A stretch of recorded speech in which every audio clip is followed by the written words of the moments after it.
Okay, good afternoon, and welcome to the Dr. Michael Lewis Smith Colloquium event, which is titled Bridging Science and Practice, Multi-Modal Therapies for Childhood Anxiety, Depression, and Trauma. My name is Maria Music. I'm a professor in psychiatry and OB-GYN here at the department. I'm co-director of Zero to Thrive, which is a program focused on promoting the health and resilience of families with young children facing adversity through research, training, and service.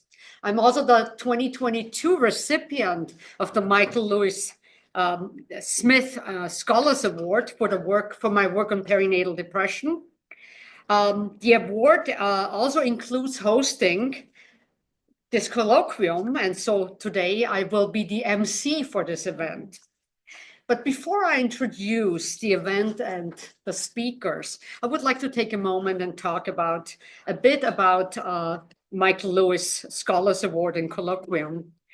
This award was established at the Eisenberg Family Depression Center by Edith and Michael Smith as a lasting tribute to their oldest son, Michael. Michael was born in 1956. He graduated from the University of Michigan, Tufts School of Dentistry, and Harvard.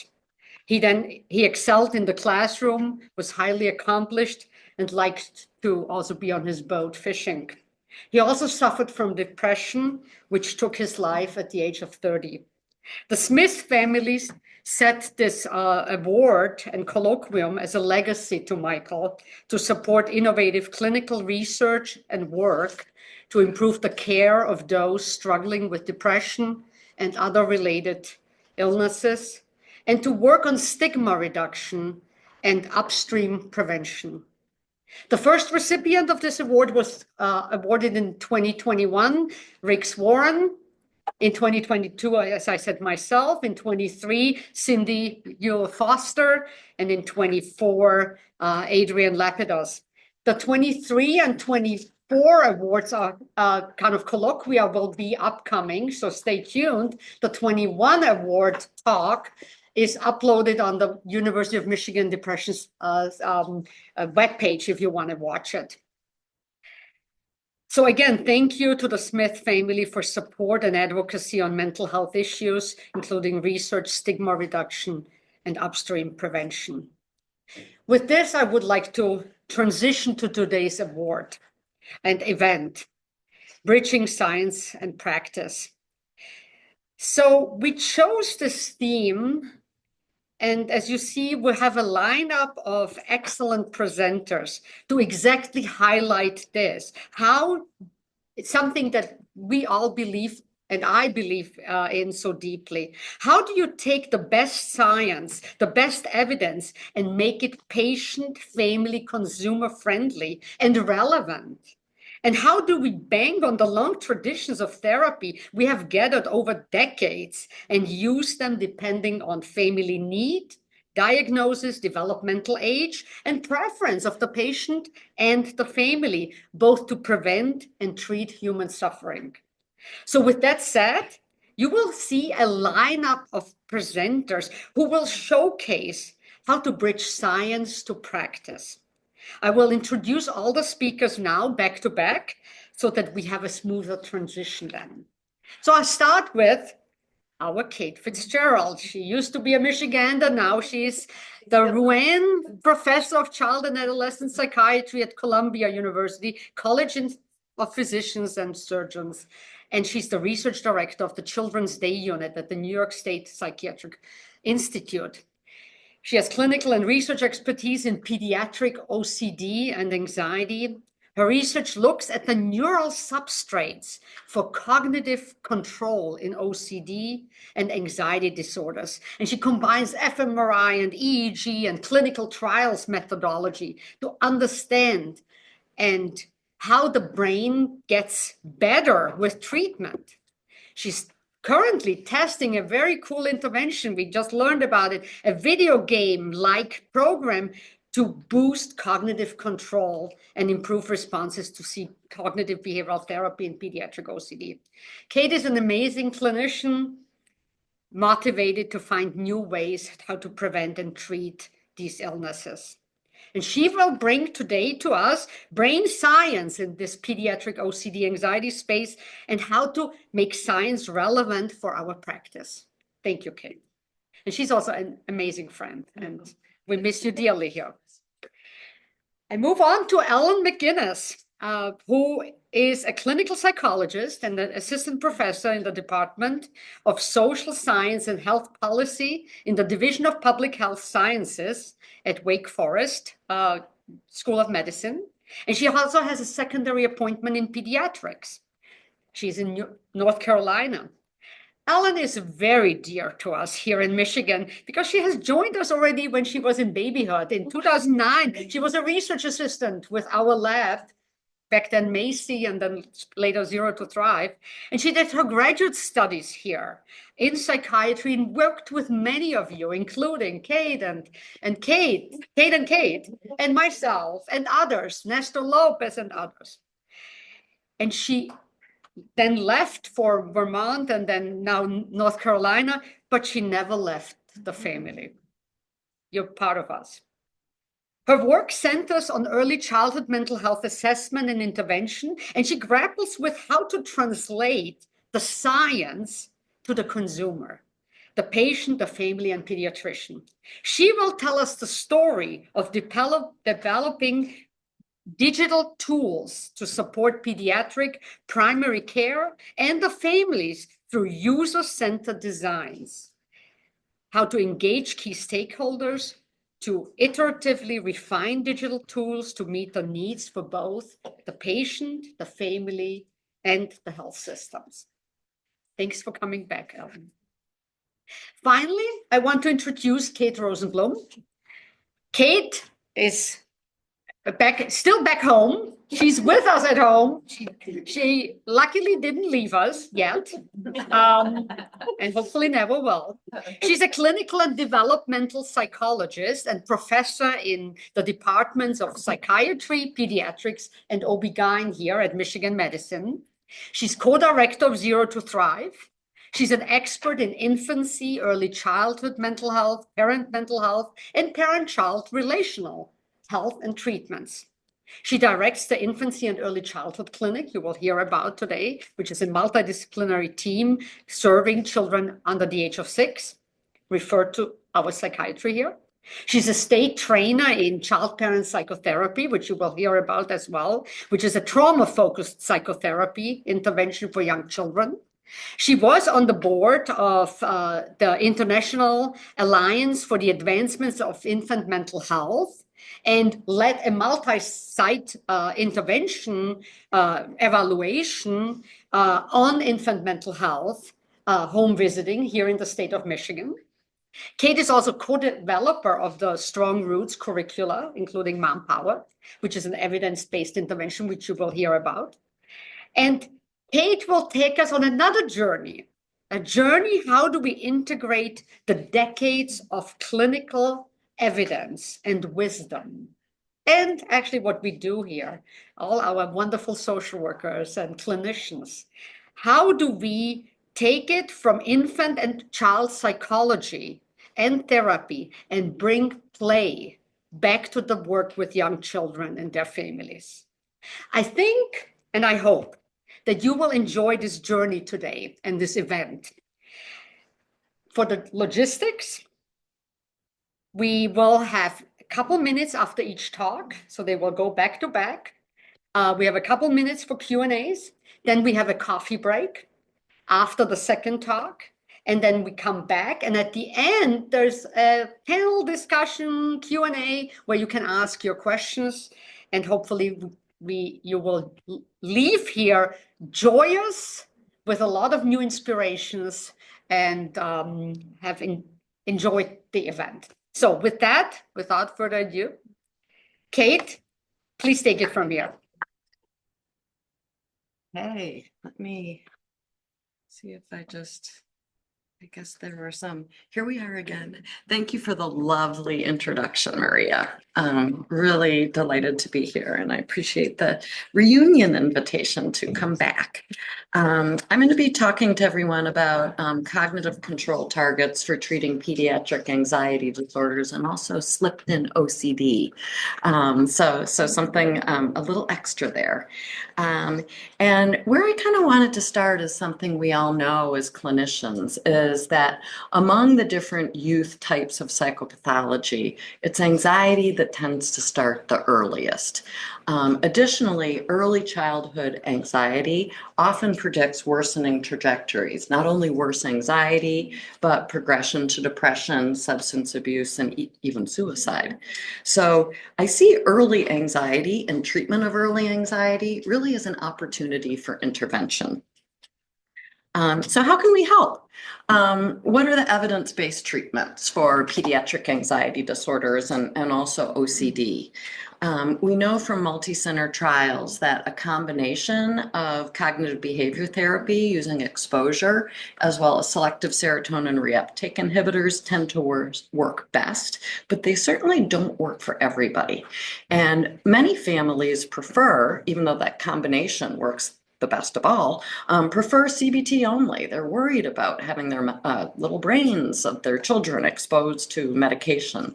So when you kind of hone in and look at CBT, which really is considered the gold standard treatment for pediatric anxiety disorders and OCD, there's a lot of room for improvement.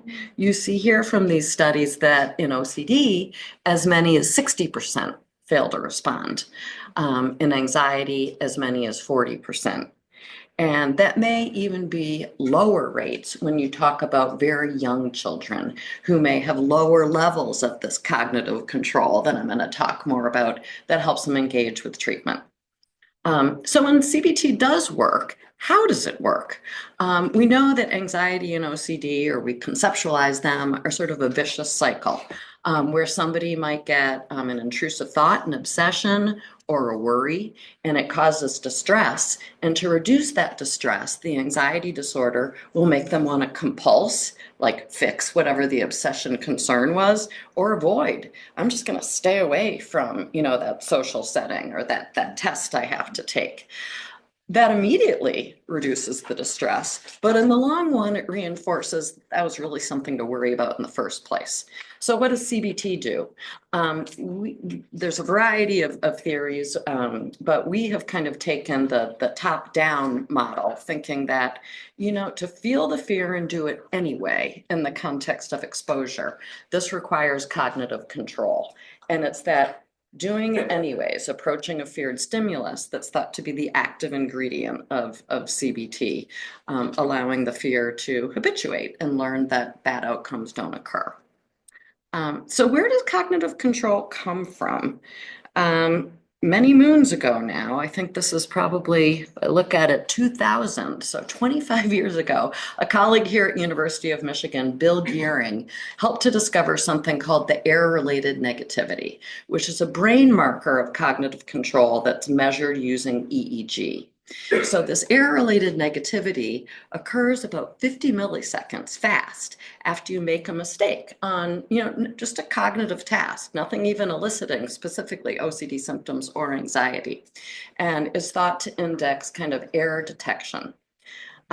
What Bill also discovered with other colleagues here at Michigan is this error-related negativity both localizes to the anterior cingulate cortex and is elevated in OCD. These were adults with OCD in the initial study, but subsequently Greg Hanna, also a colleague from University of Michigan and a mentor of mine, was able to replicate this in young children, school-aged into adolescence, showing that this hyperactive error response from the anterior cingulate cortex was relevant to children with OCD, adolescents with OCD, as well as those with non-OCD anxiety disorders.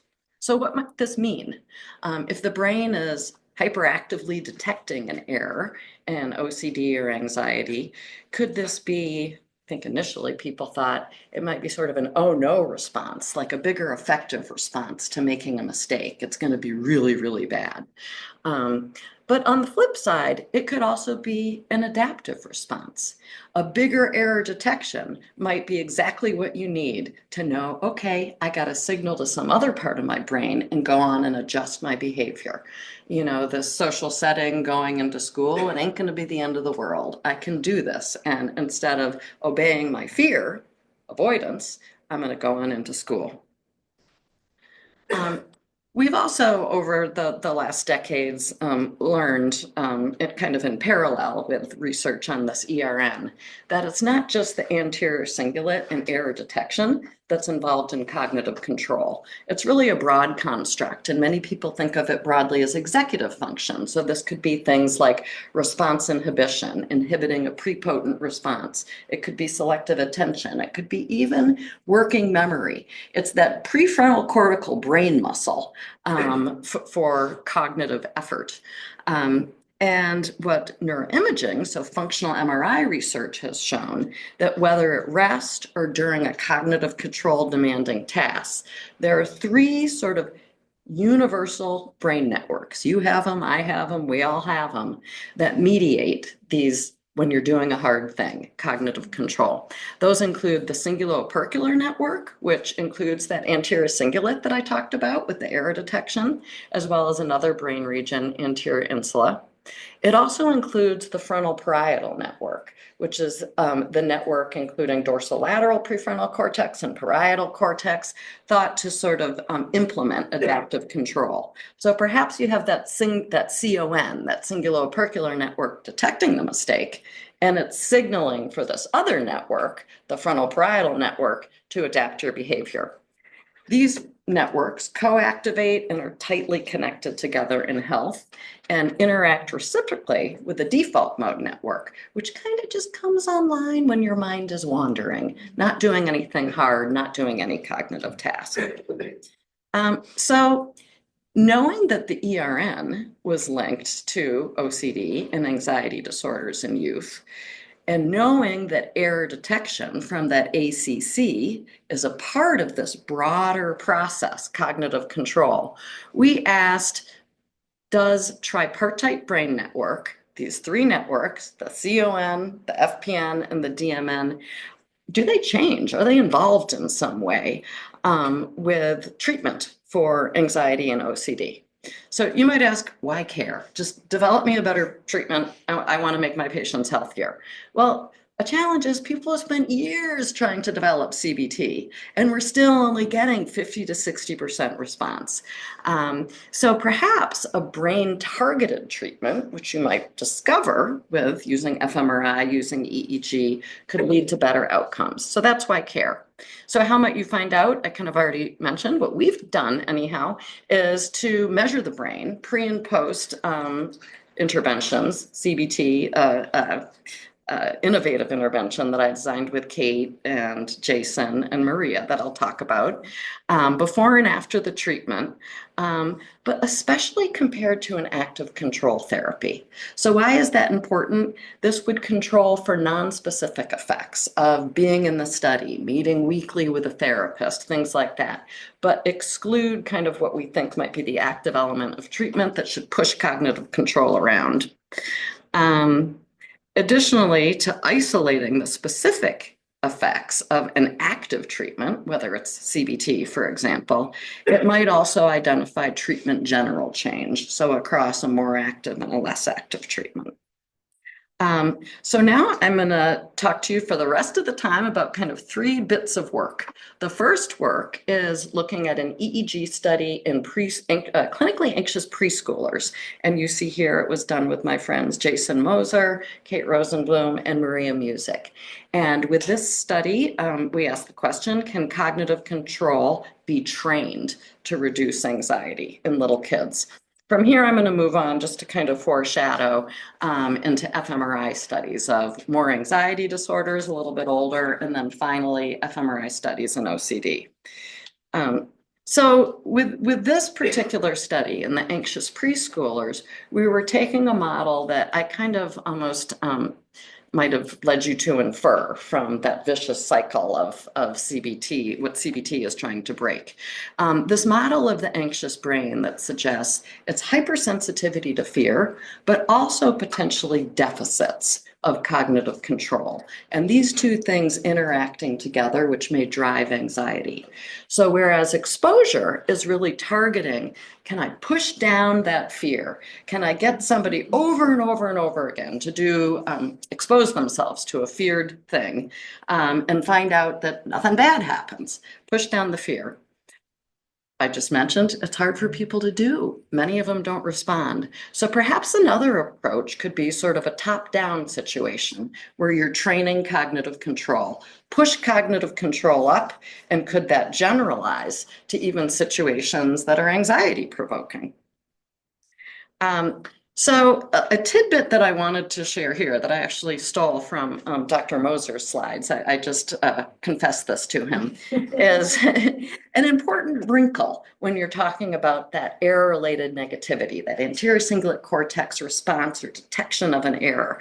The wrinkle is that while it seemed to link to too big, too much anxiety in older kids, adolescents, and adults, in younger kids, this relationship seems to be flipped. There's some kind of developmental thing going on where, in contrast to older youth and adults, preschool children seem to have a flip where it's smaller ERN associates to greater anxiety.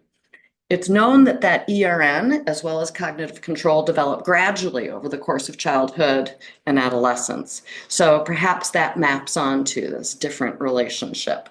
But because of this, we decided we would try to test a cognitive control training intervention for little kids with anxiety, and that our outcome would be, can we bump up that ERN that's abnormally low in anxious preschoolers to reduce anxiety?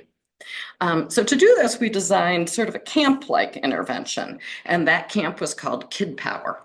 And the idea here was that kids would come in for weekly sessions, 5 sessions total, so approximately over 5 weeks, and that over the course of those 5 sessions, they would get together and play games, but not just any game, games that demanded cognitive control. So these were variations of like Simon Says, hopscotch, the memory game where you have to match the cards, and they got harder as you progressed through the 5 sessions. And our thought here was, by training this cognitive control function with this play-based camp, we might drive up the ERN and we might reduce anxiety. So what about the control therapy? I kind of made a big deal of like it's important to compare your active treatment with a control. We wanted to use something, first of all, that didn't involve any of these cognitive control training games. However, we needed it to match, to isolate the effects of cognitive control training on things like going to camp. You got to separate from your mom and dad. You got to play and interact with unfamiliar kids and adults. That's kind of stressful. That's like an exposure. Also, the 5 weekly camps. They would practice at home, the passage of time, and just expectation. I'm in a study, I'm getting a treatment.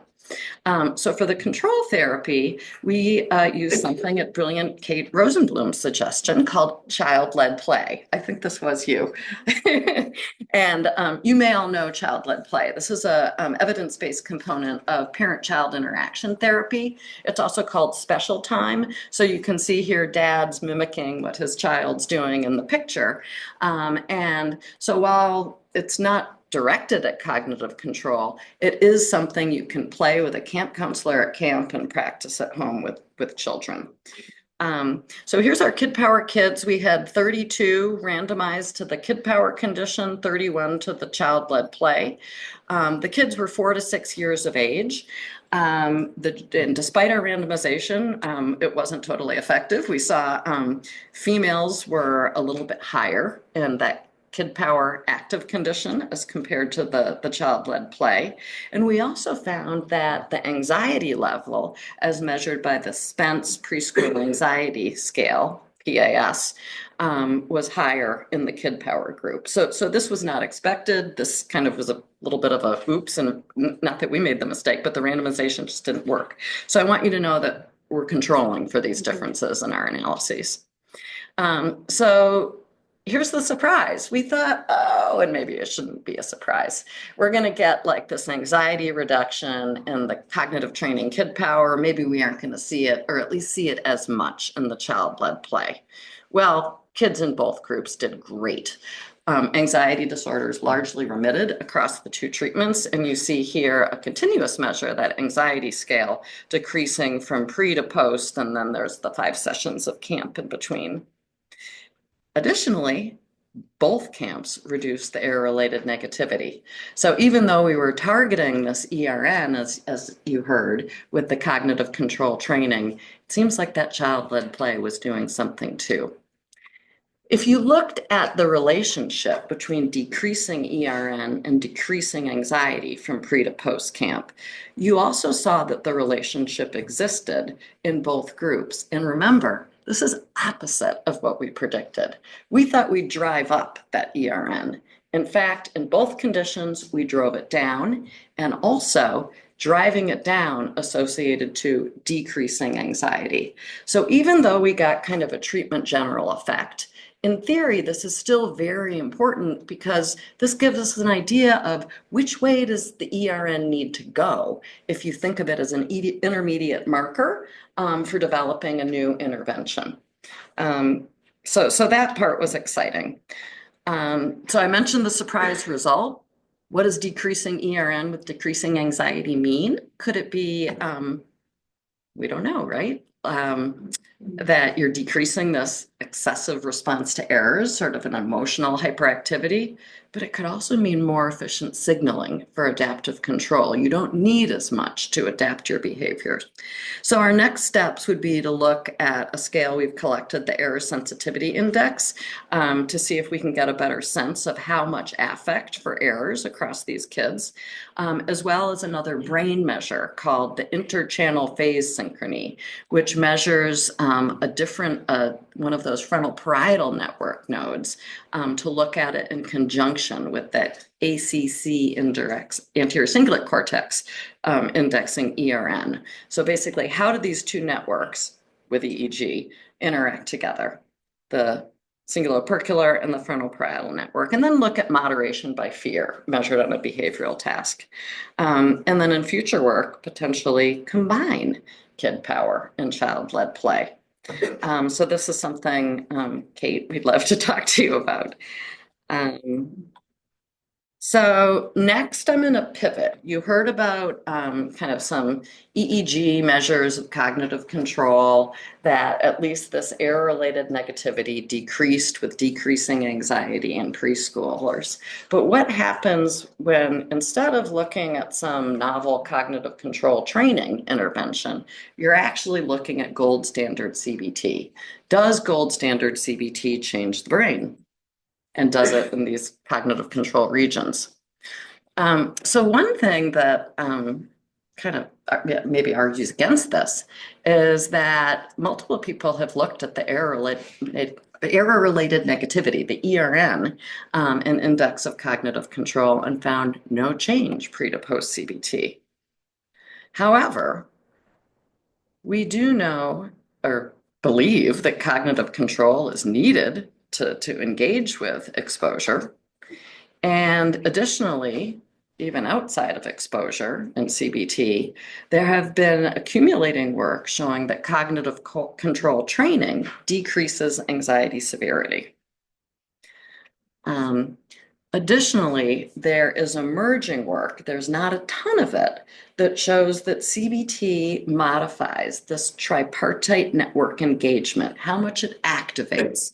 Typically not to cognitive control tasks, though, in anxiety disorders during emotion regulation, and then kind of some parallel work, and you might think of commonly co-occurring disorders during cognitive control. So some hints. So to look at this, in pediatric anxiety patients treated with CBT, we did kind of like I told you before, instead of EEG, a functional MRI study where we were imaging the brain in these tripartite networks before and after treatment. The type of imaging, and there's different types you can use, but the type here that we used was called resting state fMRI. And what's interesting about those three networks that I told you is they remain connected even at rest. So using this resting state fMRI, we were looking at resting state connections between the three networks, the FPN, the CON for task control, and the DMN for mind just kind of wandering, the opposite. We were also measuring anxiety severity before and after treatment. And here we had youth with anxiety disorders, 8 to 17, so a little bit older than the study I told you about before, as well as, and some had anxiety disorders, some were control group, low or no anxiety. Among those who were patients who had anxiety disorder, these were randomized to either the gold standard, the active intervention, exposure-focused CBT, or a control therapy, which we called relaxation mentorship training. And this work was done with colleagues Luan Fan, who was here, now at Ohio State, Chris Monk, who's still here, and a very smart and motivated graduate student, Hannah Becker. So in terms of the control therapy, how do you choose? This is just a little bit more evidence that if you need more convincing that exposure therapy, it's approaching that feared stimulus, is really the active ingredient of CBT. So this is a study that broke down response to CBT over the course of 16 weeks in that multimodal CBT study I told you about at the beginning. And what these guys found is, while traditionally 4 weeks of relaxation are given, followed by some weeks of cognitive structuring, followed by exposure. In the CBT group, which is this darker straight line here, you really don't see much movement at all with relaxation. You see a little bit of decrease in anxiety, and these are the time over here and the anxiety severity over here. So pretty stable with relaxation, a little bit of decrease with cognitive restructuring, but it's really not until you get to the exposure that you see the anxiety more dramatically start to go down. So for this study, it was exposure we cared about, premise being cognitive control is needed to engage with feared stimulus, and our control therapy, we chose relaxation. So it still remains a question, though. Was relaxation a decent control? And fortunately, I had the opportunity to work with Emily Billick, who's also here at University of Michigan, who not only supervised all the therapy for all the kids in the study, but also led a paper looking just at the clinical results from this work. To my knowledge, this was the first study that really broke out relaxation from exposure-based CBT and compared them head to head. And what Emily found is they both work kind of similar to what we found in the preschool study. However, the exposure-focused CBT works better. The rate of decline is faster and you get to a lower point. So this kind of goes to show you now between these two studies, there's no perfect control. So you're not only going to hopefully isolate some treatment-specific effects, you're probably going to find something treatment general too. So using resting state connectivity, as I mentioned before, of these three networks that we cared about, we first looked just at baseline before any treatment and across the anxiety disorders compared to across the conditions compared to the healthy controls. And here what we found was evidence for deficits in these task control networks. Specifically, they were hypoconnected within the frontal parietal network, the one for adaptive control, between the frontal parietal network and the cingulo-opercular network, so that crosstalk between these two task control networks, and between the frontal parietal network down to the DMN. But what happened after CBT? We looked at the difference between brain change for CBT as compared to that control therapy, which also kind of worked. I showed you the results. But it was only with CBT that we saw increasing connectivity between the FPN adaptive control network and the CON1 that's like detecting. I'm detecting something I got to pay attention to. So there's our task control networks. And then this is just to remind me to mention to you, we also looked for change from pre to post the control therapy, the relaxation mentorship training. And here what we found is it really looked exactly the same as healthy controls with no treatment intervention whatsoever, kind of suggesting maybe this is a non-specific effective time. The next thing we looked at is, okay, so this connectivity between task control networks is increasing pre to post CBT, but is cognitive control involved? And sure enough, we did find for the CBT group only that increasing connectivity associates to improving cognitive control. So what you see here is the connectivity of along the x-axis, and the y-axis is looking at response times. How fast are you going on a cognitive control task? So we saw that relationship. And just to conclude this little piece of the talk, and then there's only one more piece. For pediatric anxiety disorders, our fMRI study suggests, at least for 8 to 17, this was controlling for age, there may be deficits in this tripartite network substrate for cognitive control in youth anxiety disorders, that with CBT, as compared to a control therapy, CBT associates to some CBT-specific increase in connections between those task control networks, and that as those connections increase, kids also get better and better at doing cognitive control, their capacity for that function. Together, these things are at least consistent with the notion that there may be cognitive control mechanisms of CBT effect. So this last kind of chunk of data that I'm going to talk to you about is similarly using functional MRI, but doing it instead of in anxiety disorders in pediatric OCD. And here again, we changed the age range a little bit. So instead of preschoolers, instead of 8 to 17-year-olds, here we looked at adolescents with OCD. We were still interested in development though. So we included a group of adult patients. I think this might be a little mixed up, but here basically the point of this slide is that we needed the control. What was the control going to be? It was something we called stress management training, very similar to that relaxation, like what we did in the other study with anxiety disorders, intended not to be very effective. And again, as with the anxiety disorder study, you see here that up on the top, so here's the OCD severity, the Y-box score. Here's time from baseline, 6 weeks, 12 weeks into the exposure and response prevention or the control therapy. The control therapy, they got better, less OCD symptoms over time, but the CBT did even better yet. And there was a significant difference, just as with the other study. So obviously we don't tend to prescribe stress management training, and we want to keep not prescribing that. So ERP was definitely more effective. For this study, we looked at an fMRI task and resting state. I'm going to start with the task. The task was intended to demand cognitive control. And I can tell you more about that task after if anyone's interested.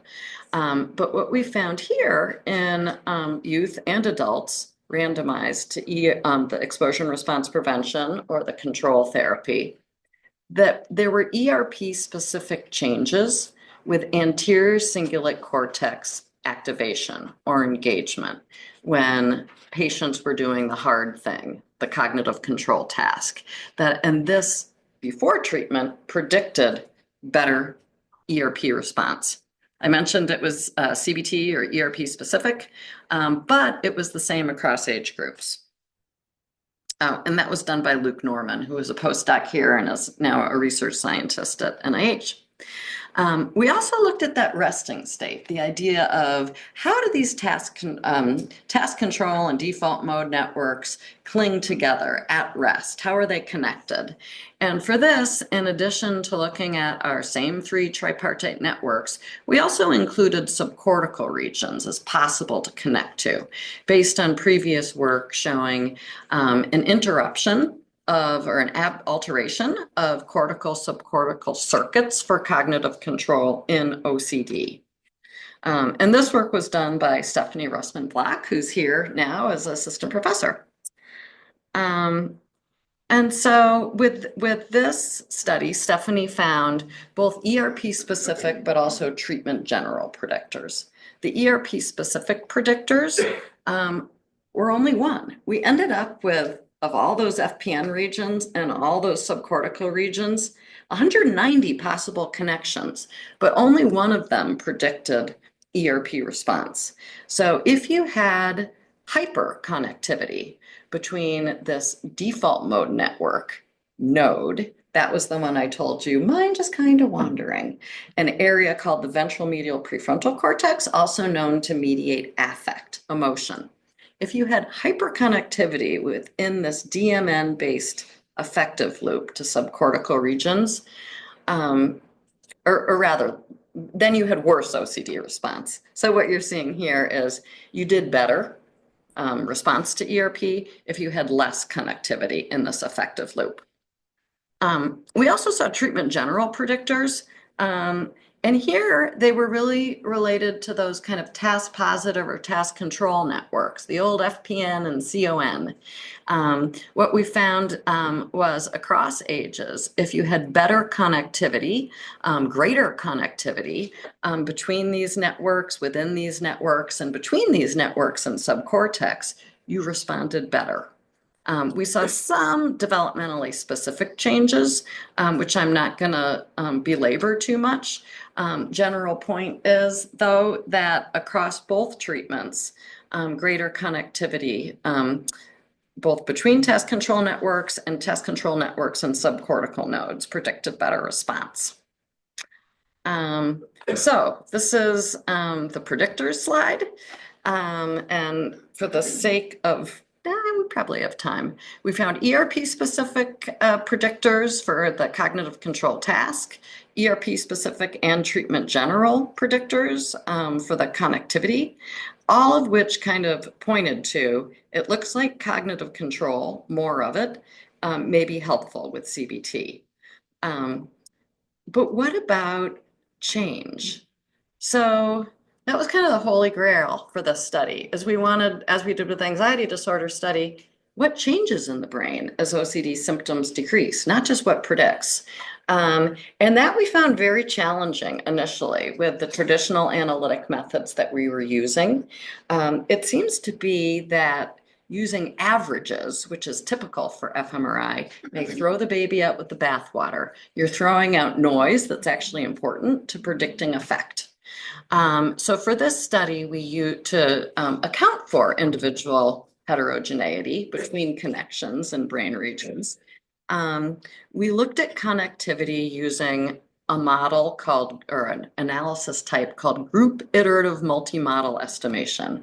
Basically, the point of this is that it includes individual connections in addition to these averages that we use in more traditional methods. With this method, we found that, as you might predict, increased task control network connections, specifically in the FPN, and decreased between the task control and that mind kind of wandering default mode network occurred with CBT. This was the same across age groups and actually the opposite with the control therapy. When we honed in and looked at just the individuals who had responded to exposure response prevention, so greater than 35% reduction in OCD severity, we found that in adolescents only, so a developmentally specific finding, that this change associated to how much your symptoms decrease. We had also found across all participants that these decreasing FPN, DMN connectivity associated to better capacity for cognitive control, sort of similar to that anxiety finding. So this is just really a summary. And what I hope I've done with the OCD part of the talk is show you change in pre to post treatment connectivity, as well as some predictor findings, which we talked about earlier. The changes were specific both to the task control network, the frontal-parietal network, as well as interactions between that network and one for more decreasing connections between that one and one for more default mode function. The changes in the latter associated to improved cognitive control and reduced OCD severity. So potentially, could these be targets for translation? So the direction we're currently pursuing with this is using a game-based app. It's iPad delivered. Patients, 8 to 12-year-old kids with OCD can just play it at home on their iPads. They do it every day, and the game is intended to train cognitive control. The game you can actually access. It's called Endeavor RX, and it's FDA approved for the treatment of ADHD, but it has never been studied for OCD. And here, the premise that we're testing is that by driving up cognitive control capacity before an OCD affected child even receives exposure and response prevention, you may promote their ability to engage with treatment. So this is an imaging and behavioral study. We're measuring both kind of markers, if you will, of cognitive control before and after training, and then measuring response to ERP as well as ability to engage with exposures in session. And this is a collaboration with my colleagues at Columbia, Rachel Marsh and David Pagliaccio. So with that, I think I speed walked you through, at least a decade of work, and I appreciate you for listening.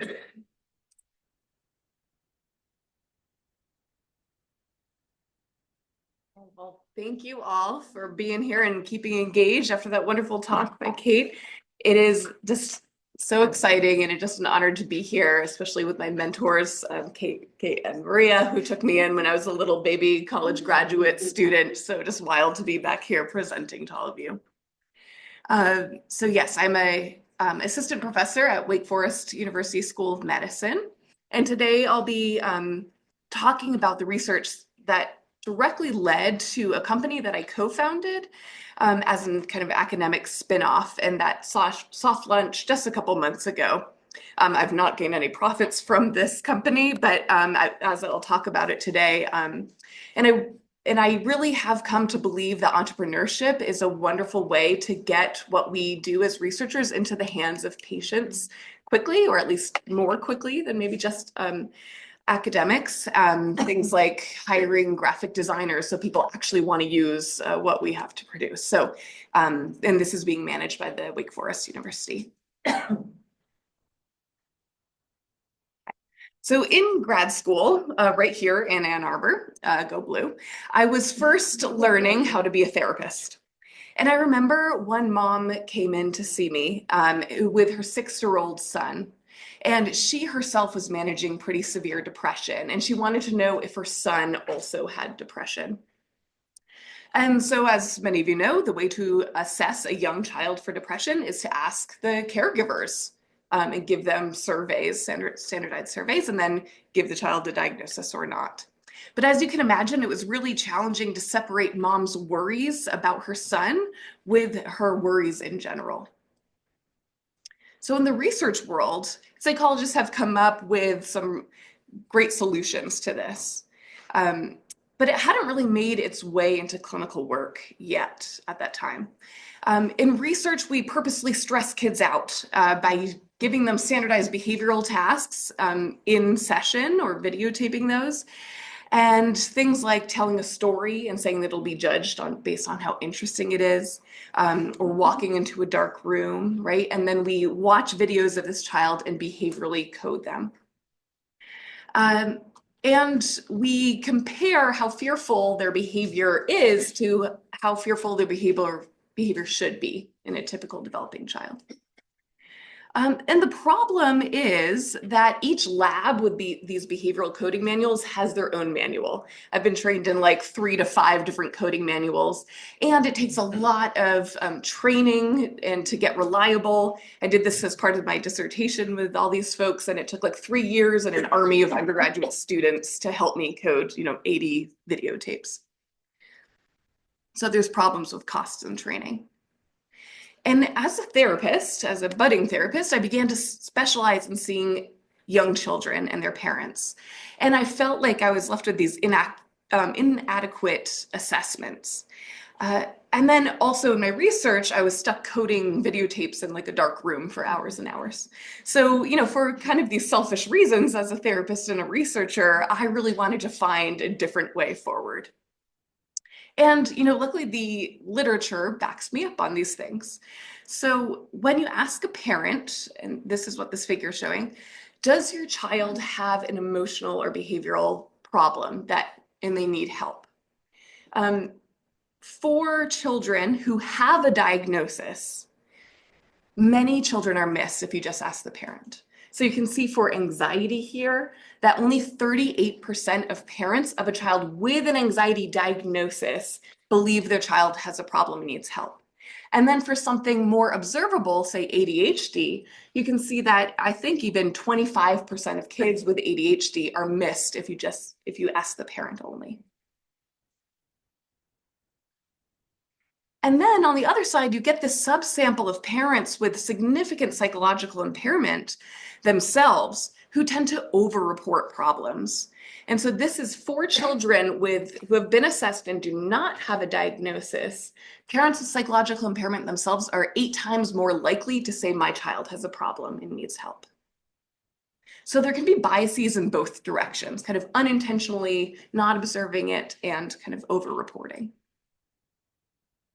So in parallel to the science telling us that our current mental health screening methods, aka asking the parents, is somewhat problematic, society is also, finally getting on board with the belief that child mental health exists, and that it's a big problem. And so now it's estimated that 1 out of every 5 children under 12 has a diagnosis. And it was parents of young children who fared particularly poorly during COVID. So you can see how both child mental health may be impacted by both the challenges during those years for the children themselves and the cascade of issues that happen with having a parent who's really suffering.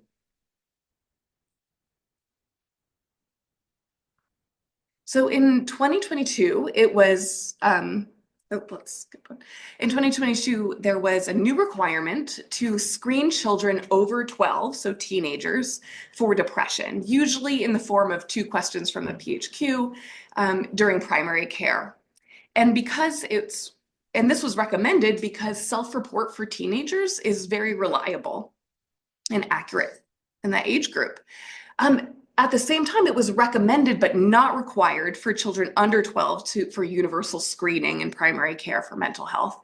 And this is because we don't have good, reliable measures for assessing and screening for child mental health.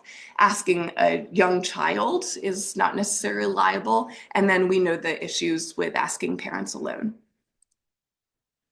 So here's where my grad school training was great at helping me answer these questions, identify them and answer them scientifically. I knew what was wrong with the current methods and knew what the next steps should be. So I wanted to get to work making a screening tool that was better than caregiver report alone and test it for accuracy and then make sure it works for most people. So here we're going back in time to about 2011. I went to dinner with my partner, who is a graduate in graduate school for biomechanical engineering here at University of Michigan. And way back then, he was studying IMUs, which stand for inertial measurement units. And these sensors were as big as a quarter, and they measured motion. And he was putting them into baseballs and other sports equipment to measure athletic performance. And then, over dinner, we were lamenting about my hours of coding behaviors in kids. And we thought up, why don't we put these IMUs on the kids during their behavioral assessments? And wouldn't that be so nice that I wouldn't have to do this after work hours? So lo and behold, we started getting some really good quality data. Yeah, so this was, you can see a picture here of a child being walked into a dark room right upstairs in the Rachel Upjohn building. And here they walked into a dark room for about 30 seconds, and there was a box with a blanket over it at the back of the room. So this kind of represents the research domain criteria of potential threat. And so they're walking just for 30 seconds, and at the end of that, the blanket was pulled off. We did at that time have a fake snake in there. And we pulled it out, and we wanted to see startled response and response modulation to that. We have since changed the task, so there is no snake. There's just nothing in the box. So don't worry about the kiddos now. So we were getting this good quality data pretty quickly, right? No coding. It was all wireless. And the subjective data turned out to be much more reliable than me and my army of undergraduates, with none of the processing time. So we put these on 80 kids here around Detroit and Ann Arbor with and without mental health disorder diagnoses. And by leveraging some machine learning techniques, we were able to make associations of child movement with disorders that were better than my behavioral codes. So then fast forward to about 2021, when I was leading a K-23 project from NIMH to replicate and expand on these findings. I was a new assistant professor at the University of Vermont, and we recruited 105 kids, ages 5 through 9 years old, with and without a range of mental health diagnoses, including anxiety and depression. And then luckily in those years, technology moved beyond just IMUs, because I had no idea how to use those on my own. And now we have these range of great sensors to use that are commercially used off the shelf. So we instrumented kids with several different kinds of sensors in several different body locations to get a range of data in modalities. So you can see we got heart rate metrics, galvanic skin response, sweat, language, both content and pitch and speech prosody, and motion and temperature, body temperature, from 5 different locations on the body. And then we walked them through 3 standardized behavioral tasks. One was that walking into a dark room, again, no snake, just knowing that there was something maybe at the back of the room, so that potential threat. Doing an adapted version of the TSST, this social story that would be judged based on how interesting it is. And that was 3-minute story. And then also playing with bubbles, like it's in the ADOS. So 3 minutes of playing with bubbles to elicit maybe joy, we thought.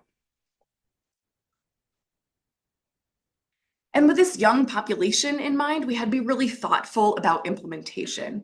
So we had to first think through and test, would children even tolerate having these sensors on? Some of them were adhesives, kind of look like Band-Aids. So we tested the sensors on a handful of children, 5-year-old kids who were in a type of therapy school day program for severe emotional outbursts. And all of them loved this putting on the sensors. They felt very special. They often said, I feel like Iron Man. So it went over pretty well, and we knew we could use this on more children, perhaps. So once we found out they would wear them and not tear them off when they were most upset, we had to think through how to analyze this data and make what we call context-aware features. So instead of, you could imagine sending a kid home with a sensor on for a week, and we wouldn't know if their heart rate was elevated at certain times because maybe they weren't sleeping or they were jumping up and down or having a tantrum. So because we just don't have a lot of sensor data on kids, we really wanted to understand why was their heart rate increasing at certain times, and was that relevant to a diagnosis or not? So here's an example of what we kind of created as a context-aware feature. And so this graph shows 30 seconds of again, walking into a dark room. And on the y-axis, there's the type of motion.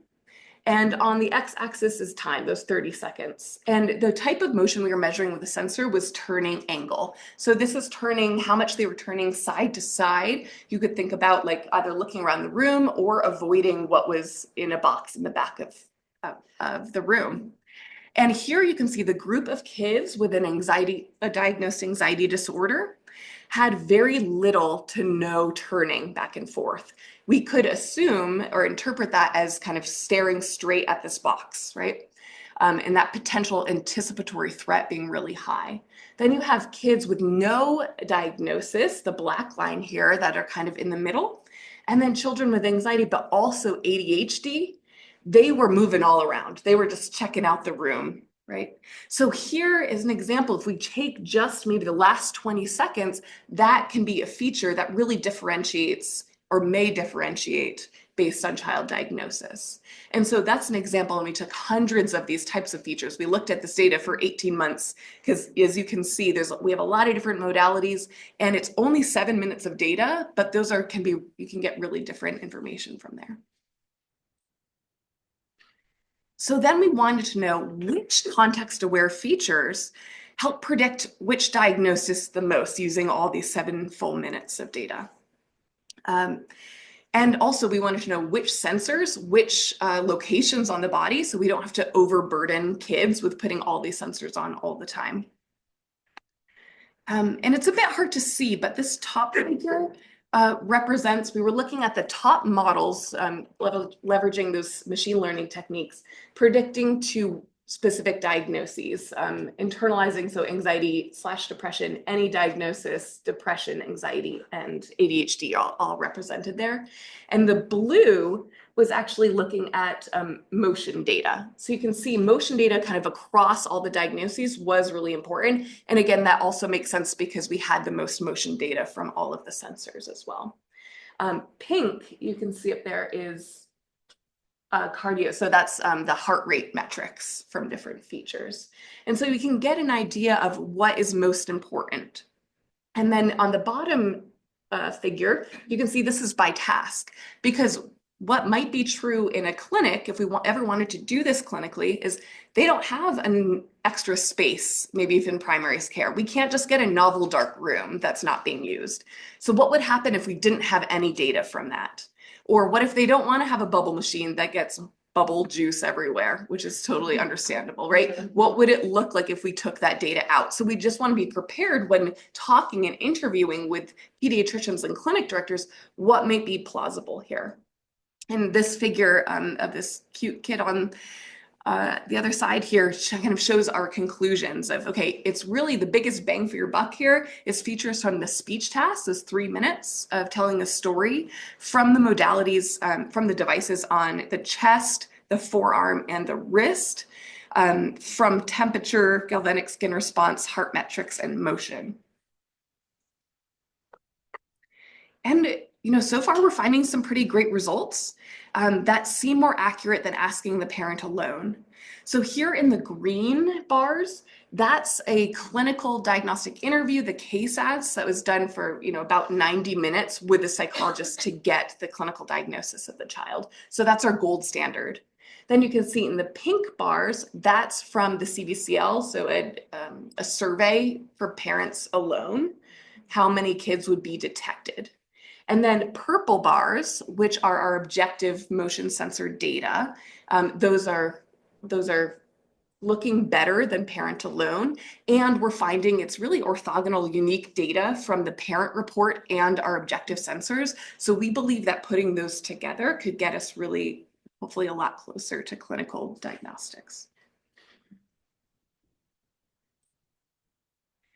But this data is really on 105 kids from Vermont. So we need to make sure it works for all types of kids. And to do this testing with more children, we needed to standardize both the data input and the data output. So standardizing data input means making sure the tasks are really standardized down to the millisecond, because this data, if we're getting on the millisecond basis, we need to make sure the tasks are. Not, when I was in Michigan, this was me going into people's homes around Detroit and like pressing a buzzer at a certain time, which sometimes I would forget if there was another kid jumping on me and from the other room, or the parent, or the stove going off, right? That has to be scalable if we want to do this clinically.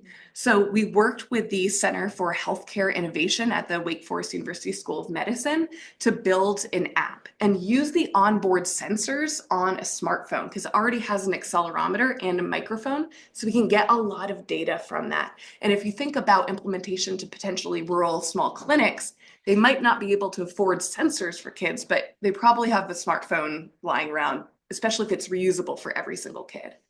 And we thought, okay, let's take this onboard sensor and put it on a waist belt on the kid and use it like we were any other sensor from our study. So this has actually my voice saying, okay, now you're going to give a speech, and it's going to be judged based on how interesting it is. And the idea really is to get the timing of the task, but also not have to go around and train, roomers or clinic staff to how to do this. It's supposed to be untrained on your own, kind of plug and play. Then, next we need to try it out on a representative sample once we have the scalable tools and some evidence that it might work and be accurate. And so we plan to do this at Advocate Health, which Wake Forest University School of Medicine is kind of the academic hub of this large health system that now spans from the Southeast up into the Midwest and serves 5% of all pediatric patients in the United States. So we really have a great opportunity to move kind of scalable screening assessments. And we wrote an R01, got a great score, and it's still not funded. So we'll keep trying to do this, but we have a great team in place once we get that funding. 5th percentile. Thank you, Maria. Waiting to be funded, right? Waiting. Okay. Yes. To the administration. So we want to interview clinic staff and pediatricians and clinic directors as a part of this R01, as our aim 3. Because yes, it's only 7 minutes, but it's 7 minutes that no pediatrician has. When they have, 8 to 12-minute visits with people. So we want to plan in the interviews with roomers, staffers, directors, and pediatricians about what space that they have available, what equipment that they have money allocated for, and what expertise is there and available. So how resourced are places, and what are just absolute no-goes? If there's not an extra room, then it's off the table, and we need to reanalyze our data to fit what is available in communities. So in the meanwhile, we get to retest all of our data. And so we have given each sensor modality and also each task kind of like a burden score. And we're able to see, okay, based off of these graphs down here are showing our accuracy that we were able to get across models. And you can see the red dots are ones that are with higher burden. So either the sensors are more expensive, or the time it takes to do it takes longer, or the data quality on little tiny risks isn't that great. And so you can see in some of these models, you can really take away a lot of burden and maybe still get pretty good accuracy. So we have to talk with clinicians and providers to see what balance are they willing to do and what works for most people. But it's a different, really implementation forward way of analyzing our data. And then I'm going to go a little bit seemingly backwards for this approach to science, because once you get something that actually works, I suppose only then does it make sense to go back and see if you should do it. We have to really understand this objective screening from all angles. And so is digital screening of young children ethical? And I don't have, background in this, so I went and found some colleagues who are ethicists and even a philosophy PhD student, and we kind of tackled this all together and looked into the literature. And as part of that paper, really created a roadmap that we are following to make sure what we're doing is, the privacy and ethics of doing this is really forefront, because we're talking about child mental health here.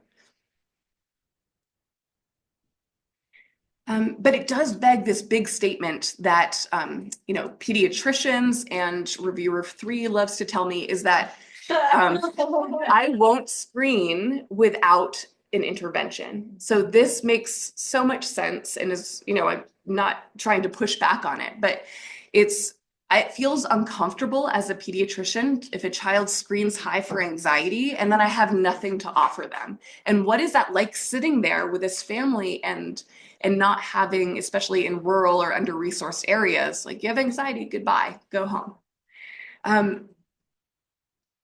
And so I would have loved to add it on to these studies of, okay, if they screen high, here's some resources to give, here's some local resources. In Vermont, I was, practicing therapist, so I could give really specific feedback to families and referrals, and we would offer that to all families. But on a scale of 500 across 6 states, that's not going to happen as easily.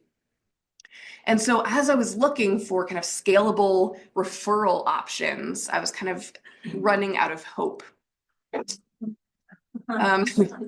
I dove into interventions that could be accessible in primary care, and knowing that there's not enough professionals, and there is sadly probably never going to be enough professionals to refer to, I started thinking about digital therapeutics and seeing what was out there.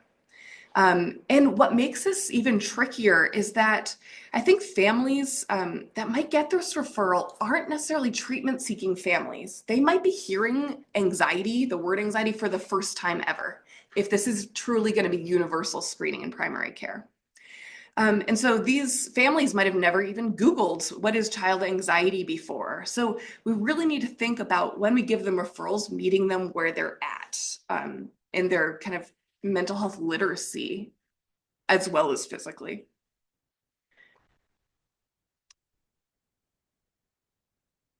Okay, so not only that, but I really wanted to understand willingness to engage in information seeking and interventions. Because in the digital health field, we all have access to so many resources at the tip of your finger. And I want to know what is missing for families that's not already out there? And importantly, why do they choose to engage in certain interventions, especially if it's an app, compared to all the 5,000 others that are out there? So I went and kind of started looking at what is actually out there and what parents, importantly, at this beginning of their mental health journey for kids, what they are looking for. So we did a survey of 281 parents, 87 parents of young children from 5 to 10 years old. And we didn't even have any other eligibility criteria, but 87% endorsed having a worry or a concern about their child's emotional and behavioral health. This was really surprising to me. This was just, we recruited kind of over the internet. And we also wanted to know where they were looking for their information. And so the vast majority were looking to websites and the internet. But second to that was asking their pediatrician. So we kind of thought through, okay, if we're going to be the ones making an intervention, if it's not already out there, then it has to be kind of digital to get the most access.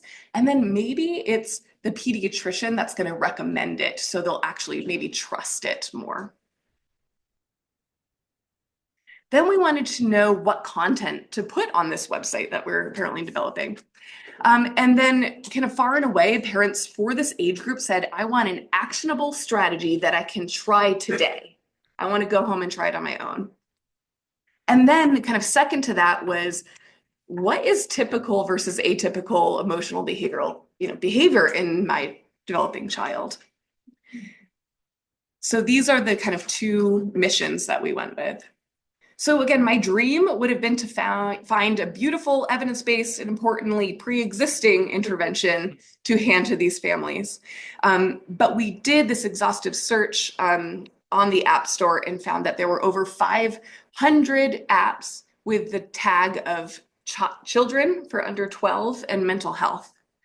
And as a clinician and researcher and also a parent of 2 young kids, I did not find a digital resource that I was happy with that really matched what parents were telling me, actionable strategies at home. And so out of these 500, only 11 had any scholarly evidence whatsoever, a paper or anything. So of these 11, which are representing these pie charts here, most were not for a specific diagnosis, most for kind of emotional wellness in general. And then many were for using mindfulness, which is wonderful. It's just not everything that's out there. So nothing really matched what people were looking for yet. So we built a parent-friendly website. We just started with the second thing they most wanted, which is that typical versus atypical, because we already had access to a lot of data. We had interviewed this 105 families with kids in this age range that did and did not have depression, anxiety, and ADHD.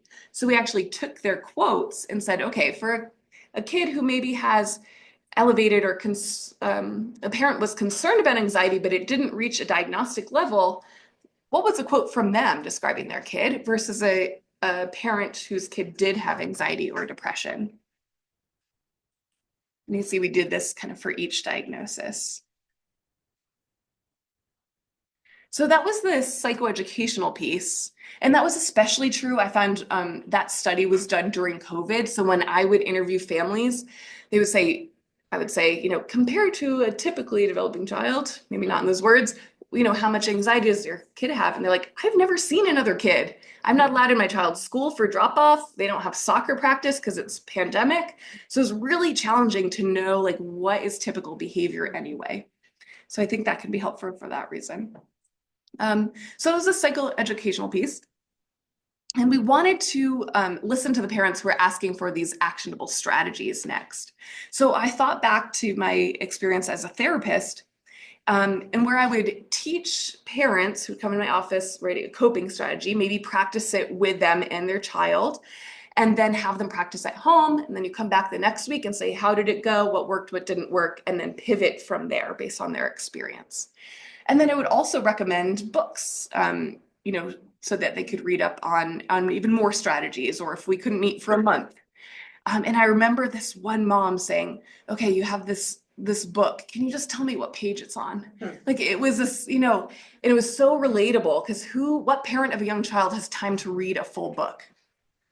So I kind of took this anecdote and my experience in being trained in these wonderful different types of psychotherapies, parent management training, cognitive behavioral therapy, PCIT, and pulled out all the homeworks that I've ever given parents, what to try at home, and then worked with parents to put it into these kind of bite-sized flashcards. And you can see a dashboard here that had its own problems, but you can see one of the flashcards here, and we made 50 of these flashcards with all different kind of theory-based strategies. And they have this kind of catchy term so that parents can remember it, the picture. And then each one has, here's an example of how you would talk with your child about this strategy. And then a little bit about why it works and kind of what theory it comes from. And I wanted to make the conversations, kids are a little bit sassy like my own kids, to make it realistic for parents. And then I absolutely wanted to make sure this was accessible to parents with lower mental health literacy and lower educational attainment. And so I tried to use the language that I would talk to parents with, which is apparently third grade level reading. So it was kind of perfect for these cards. And here's one. So there's about half of them are for internalizing anxiety and depression, and the other half are for externalizing behaviors. And all using examples either from my own kids or kids that I've seen in therapy.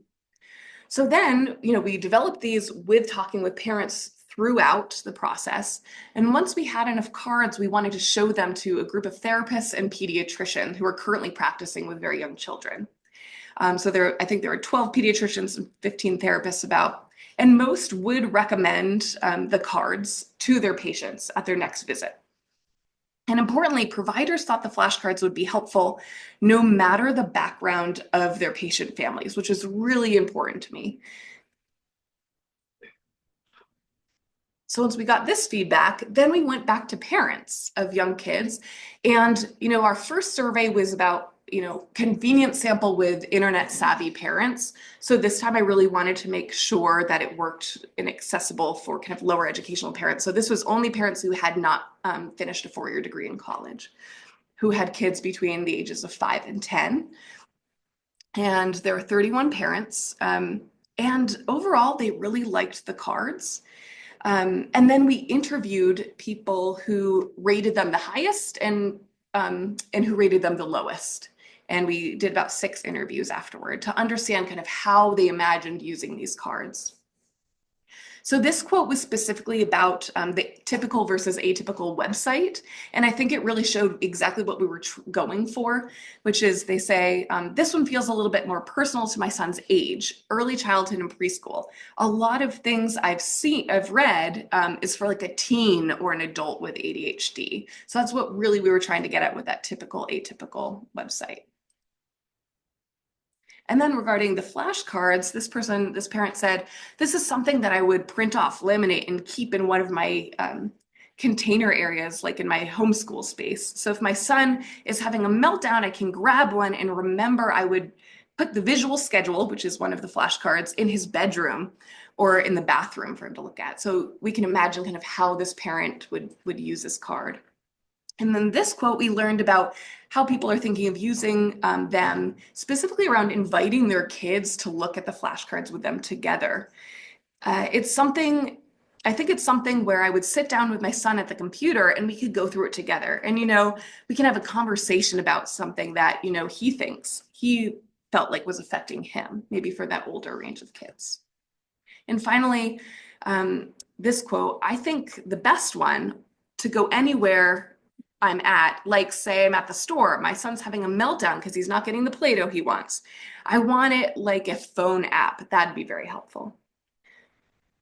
So speaking of apps, I've luckily had some experience working with designers to make phone apps. I learned from building this one, which was a panic attack digital therapeutic, that you can build really innovative tools that will get you a grant. And when you put it on the App Store, no one will download it. So from that hard experience, I learned you need to integrate user voices from the beginning and really focus on behavioral engagement if you're going to create a product that is consumer-based, right? There's no clinician that's going to walk them through it. They are going to want to download it themselves. Or you're going to put a lot of effort into something that's never going to be used. I spent a few years doing a big longitudinal study remotely with over 900 college students at the University of Vermont who all wore Oura rings for about 2 years each. And we wanted to study their emotional and behavioral health. And we asked them in focus groups, what kind of interventions would you want to help your emotional and behavioral health? And they told us therapy, and they told us nature guides, and they told us exercise coaches. So we gave them all of this for free next to their dorm. They had to roll out of bed and be there for free, right? And guess what? Nobody came. They didn't come, right? And they're the ones, we listened to them, we engaged them as users, and they had other things to do. And what this taught me is that we are engaging a very different group of people than people who are coming to us for therapy, who have gotten through all these barriers and referrals to get to us, versus someone who is kind of living their life. Yes, this is kind of detrimental, and I got a lot of other stuff going on. And so I learned you not only need to be like efficacious and accessible, but also they need to feel relevant and urgent and brief and fit into their lives. So currently, we're testing the flashcards with caregivers of patients in the Advocate Health System who have screened high for anxiety or depression or ADHD on their PSE 17, so 17-item screener. So all of their kids have screened high, and then they tell us a lot about themselves, their parenting practices, their mental health literacy, their social determinants of health, and their attitudes towards mental health intervention.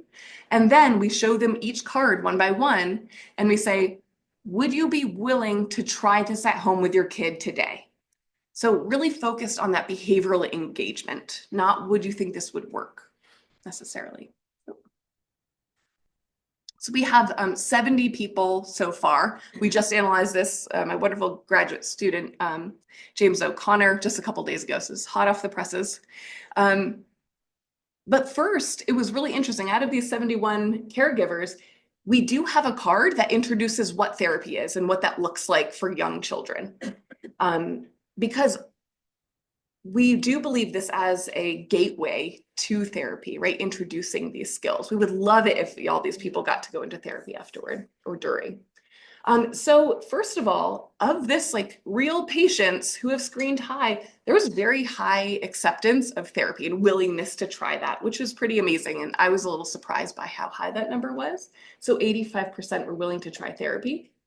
Importantly, 99% of these caregivers said, yes, I will try this at home tonight to at least one of our cards. So I do think this is a wonderful way to fill the gap, even from 85% to 99%. That's people who weren't willing to try therapy, who might be able to use a tool at home. And maybe they can think, you know, we believe this might increase parenting self-efficacy. If you think, oh, hey, that kind of worked, maybe mental health is changeable. You know, and change some of those beliefs about mental health where they'd be more likely to try therapy as needed. So here you can just see some differentiation by child symptom type. So internalizing versus externalizing. Here are the top 3 cards that were rated by parents that they would be willing to try for externalizing, and the top 3 for internalizing. And then kind of across the board, people did not like these cards, these strategies. Role play was not very popular. Giving tickets, like a sticker kind of behavioral thing to earn rewards. And this kind of name your anxiety, which I was kind of surprised about, but and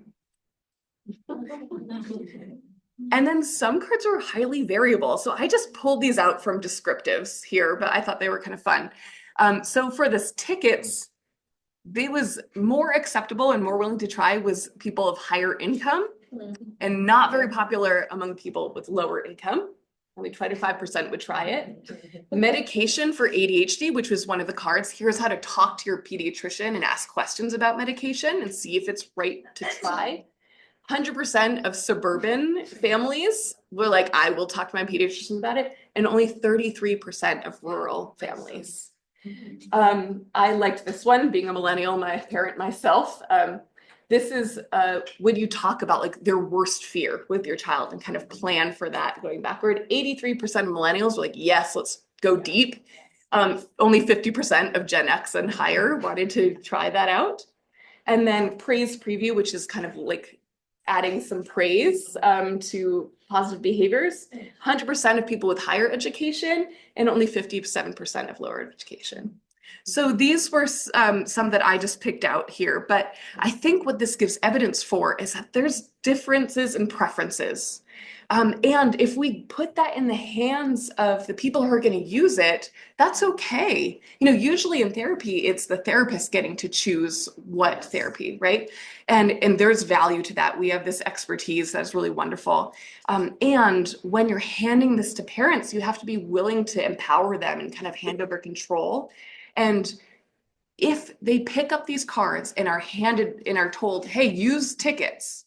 And if they say, oh, that's not for me, I guess I might not like therapy, right? We want to engage them where they're at with the thing that is most likely to be successful. And then maybe they're more willing to try other strategies from there. And this is also because when we interviewed parents, about half of them said, oh, yes, give me the deck. And I want to look at them after bedtime. And I can choose from there. But the other half were like, wow, you just gave me 50 things. Give me one thing, maybe 2, and I get to choose from there. And so we want to listen to them too. And so what we'd like to do, and now we're getting evidence that there is evidence for kind of personalization. We want to figure out if there's a good algorithm for a decision tree of based on maybe like a BuzzFeed type questionnaire, which questions, first of all, are the most important that like tell us most about the parent's behavioral engagement? And then what 3 cards can we give them based on their child's symptoms, their child's age, and maybe something about the parent's own mental health that would make them most likely to try whatever we give them first. And our next steps are to figure out more about the delivery mode of how we're going to get this into the hands of parents from a pediatric maybe waiting area. So we have, this prototype of the decision tree online where they get to answer some questions, and then they're given 3 cards and they can print out a PDF of those. We have a tangible card deck that we can hand to parents. And then we also have a QR code where they can just look through all of them. And so we want to see like what type of parents are picking which. If we were to advise a pediatric primary clinic, which is most helpful for your patients, we want to be able to give them that information. And these all have, different costs to them, printing out cards versus the website. And then also, because there's this interest from some parents for an app, what would that look like? And is this kind of a longitudinal study to see, are they actually using them? Do they use it once and then forget about it like most apps? Or is there anything different we can do about this app that might be helpful? A lot of parents talked about they wanted like a Tinder type app to like swipe left on all the strategies and then it would save the ones to the right. I love that idea. So we're really trying to work with parents now to be like, what would this look like and what would make you use it the most? So overall, our intention with all of this is to screen kids objectively, maybe supplementing parent report that's already done, then match each family with an intervention to go home with that day and really empower the families and also pediatricians to do the screening and to feel good about that. We want to introduce families to child mental health during universal screening in primary care in a palatable, engaging, and evidence-based way that makes pediatricians feel comfortable doing the screening, knowing that families can take away something tangible that makes them, the families feel more comfortable as well. And it's not meant to replace therapy. It is to hopefully make a bridge to therapy and make parents feel more empowered and have greater self-efficacy. So this wouldn't be possible without all of the people I've shown on individual slides, and also here and the institutions that have taught me so much, in big part to Zero to Thrive here. I learned everything I know from these wonderful folks here, so thank you. And the families, and including my own kids, who have taught me the hardest lessons of what will work and what will absolutely not work. And thanks to all the funding that we have gotten, especially some of this user-centered design work, you really need these smaller grants to keep you afloat, because only when you've done a little bit of digging do you know how to pivot, and that's much harder to do actually in the bigger grants, although I would like those too. So thank you all so much, and I appreciate you listening. What is my time? Okay. Okay. All right, so I'm Kate Rosenblum. It's really wonderful to be here. I've just been so filled with ideas, excitement, energy from the prior talks. I am a little older than our last presenter, and so I'm going to be a little more archaic. There's no technology really involved in my talk, so disclaimer. I'm going to be talking about play-based and dyadic therapies for very young children.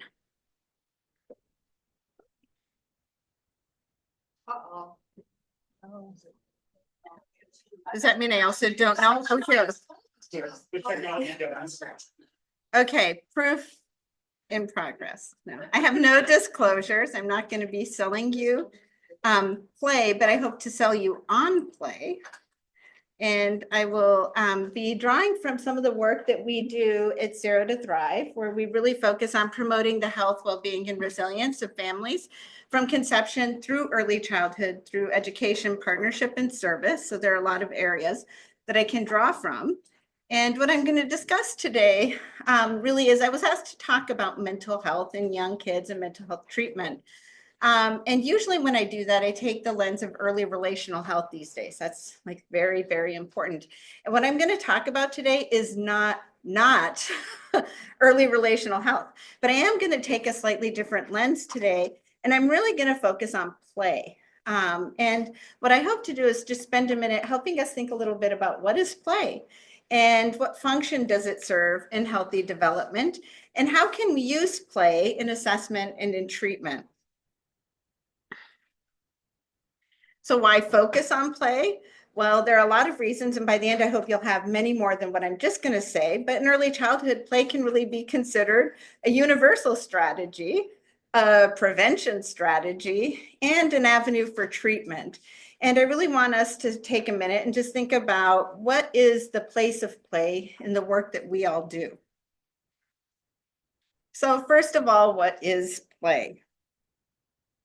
So play is, first of all, universal. It's a biological drive. It has neurological brain circuitry substrates that really sort of are associated with play, and it's cross species. It also lays a developmental foundation for health. So we'll talk about that in terms of social health and relational health, mental health or emotional well-being, physical health. All of these things are associated with play. And it's a foundation for all learning. So play, by some accounts, really is learning. But given all of that, I think it's really important that we respect that play is really under attack in our society. And I'm going to share some about that. And then I'm going to end with some examples of how play can really be a powerful agent to support healing and resilience. So first of all, definitions of play, an activity that is intrinsically motivated. It's something that entails active engagement. You're really engaged in this. And typically play results in joy and joyful discovery. Okay, so those are really the core features of play: intrinsically motivated, active engagement, and joyful discovery. It's voluntary and it often has no extrinsic goals. It's fun and spontaneous. It creates often an imaginative private reality, which contains elements of make-believe or other things, and it's non-literal often. And it's typically buffered from any real-life consequence. So play is universal. I'm going to kind of walk through those things that I told you play is one by one. So first, play is universal and has a biological drive. There are many fields that have interest in play. These include neuroscience or affective neuroscience, behavioral science. We've heard this already today a little in the talks that have occurred, and also in ethology, which is the study of animal behavior, just to name a few. And one of the people who really has done a lot of work in the area of play is Jaak Panksepp. And he did a lot of work to sort of look at how different animals, not only mammals, chickens even, play. And I'm going to share a little clip from a TED Talk just to sort of illustrate the kind of work he was doing.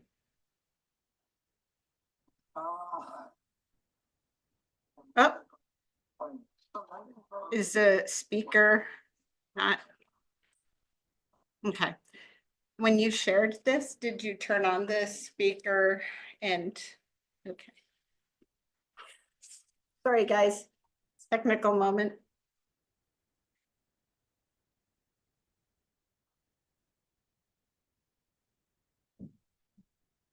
Okay, and hopefully it's playing. Even if we can't hear it, I'm going to let you just watch it and I'll illustrate. We'll try. It's very short. And we studied these for a couple of years without quite understanding that this might. Try one more time to share to the Zoom. Do you know how to do that? I think the sound is sharing to the Zoom. Well, it should. Okay. We can continue. It's not necessary. Go ahead and make it big again. All right. So we're gonna watch just for a quick second Be laughter. what it is that he's studying. And basically what he's saying is that he And studied then one day we rats. decided And actually he was to tickle really some interested animals. in this fact that they were observing interesting things. They looked at sort of how rats were playing, and they were noticing that they could actually get rats to play with their hands, essentially. And they didn't really hear what the rats were saying. So they had this transducer. And as they listened to the rats, what they realized is that these little rats, as he's tickling them, are laughing. And so if you're interested, I'll share the clip with you, but it's a really lovely sort of moment of rat laughter. That actually they will follow him around, and they're engaging in really joyful behavior, just and they would start to play with our hands, and wherever we would put our hands, they would follow it. playing with him around the little thing. And what you don't hear is this lovely And giggle. when we tested these animals to ask whether they were enjoying this kind of activity, Yeah, the rats, unambiguous they enjoyed it, answer and was every yes. single one said they loved it. Okay, so, all right. So basically, this is sort of the fun part, but also, you know, he did a lot of very serious study about rats and the neurobiology of play. And he identified that really play does have a biological foundation in neural circuitry. He could even remove sort of cortical areas, and still rats would play. So sort of he argues that at the bottom of our brain, we're all very similar. At the top of our brain, we get kind of different. But it has that foundation. And he also talks a lot about these primal emotions. And that includes things like seeking, rage, fear, lust, care, panic, and play. And so he really considers play to be a primal emotion. And that led to sparking some research looking at the role of play in the sort of neurobiology of depression, for example, which could lead to sort of identifying interesting therapeutic targets. All right, so play is universal and it has a biological foundation. It also lays a developmental foundation for health. And here I'm going to draw on my developmental psychology background. I have one of my former classmates here. It's fun. I'm going to say, you know, there's some wonderful developmental theorists who have really talked about play, including Piaget, Winnicott, and others. And in this work, they really underscore the ways that play is the language and the work of childhood. So for example, Piaget talks about learning as this process of accommodating new information, taking in ideas, and building new mental structures in your brain, essentially, for that idea, and then imposing that idea on the world. And he calls this process of accommodation and assimilation, that is imposing your structure on the world. The process, he basically defines that sort of process back and forth as the way we learn. And so think about a baby who learns that, like, this is a banana, right? Or a little preschooler. And then that's accommodation. I've learned banana. Now I can pick up the banana and talk on the phone, right? That's assimilation, that's play. But according to Piaget, accommodation and assimilation, that's learning. So play is learning. This is cross-species, it's universal, and it has these core developmental functions. And in fact, the absence of play is considered a clinical indicator of sort of delays in play. So thinking of autism, for example. Play also has a social context. It has a developmental sequence, sort of going from more solitary onlooker to cooperative and imaginative play. And it also involves opportunities for shared positive affect and experiencing relationships as pleasurable. Think of those little rats. They both loved each other and his little hand going around. All right. So what are the types of human play? We start very early in life with attunement play, this sort of process of give and take, of serve and return, this sort of reciprocity. Think about peekaboo or hide and seek types of games. Body and movement play also emerges very early. And then there's object play, play with toys, for example, imaginative play, social play, which really lays a foundation for social and emotional skills, rough and tumble play, which really helps us learn about how to regulate our behavior and social rules. The example I like is sort of thinking about actually mama dogs and puppy dogs, and how puppy dogs sort of like play, and then it gets out of control. It sort of steps over the bounds, and they get a correction, and now they know like this is okay, this isn't. We do that as humans too, in the form of rough and tumble play, and then story and narrative play. So play really allows children to develop intrinsic interests and competencies, to learn how to make decisions, solve problems, exert self-control, and follow rules. They learn how to regulate emotions. They make friends and learn how to get along with others as equals, and they experience joy. So play offers an awful lot of things. And I said that play really is learning, but it's not only that the act of play is learning, play actually sets a stage for better learning, right? We know that when kids can play, they actually are better at taking in information. This has been supported by research. And I wish you could hear this guy talking because he's so great. But I'm just going to show you a clip of a video because it's an interview with a teacher from South Carolina who is demonstrating how he helps get his kids ready for school each day. So watch the faces. You don't really need to hear the sound. Forget the simple hello and taking attendance. One North Carolina teacher has a unique way of greeting his students every day. Meet Barry White Jr. He's a fifth grade literacy teacher at a Charlotte elementary school. White says he wants his students to be excited about school. And he has in his effort to bring joy and build trust with his students, White began creating individual handshakes for them. He got the idea after he saw Cleveland Cavaliers star player LeBron James doing handshakes with his look at the faces of the children. I think the most critical on this component screen. Like, is just the watch their relationship, the rapport you build with your students. And because here I think what he's sometimes saying is before I can really deliver any meaningful content to them, they need to know that I care about them and that I'm glad that they're here. White not only has a personalized handshake for every single one of his students in each of his three classes, but he also the sound. Forget this. All right. So he gets it, right? Like he knows as a teacher that this is really foundational, not just for the learning, but for setting the stage. Unfortunately, play is under attack. So it's not only now, because I know a lot of people would think like, oh yeah, iPhones, definitely. That's like the thing, right? But actually play has been on the decline since the 70s. So from 1981 until 1997, children's playtime decreased by 25%. And this was seen both at home and in school. By 2007, children ages 3 to 11 years old had lost on average 12 hours of free play time in a week. 25% of US kindergartners have less than 20 minutes of play each day that they're in school. And this disproportionately impacts low income and also Black and Brown communities. So thinking about inequities in learning experiences, one of the things is the deprivation of play. And there's more, unfortunately. It's not just sort of those decades, but a 2018 Ipsos survey. So if you do the math, those 2018 parents, some of them may have been in that earlier decline period, so they were already showing less. But they report that their kids are spending 35% playing freely outdoors than their parents did.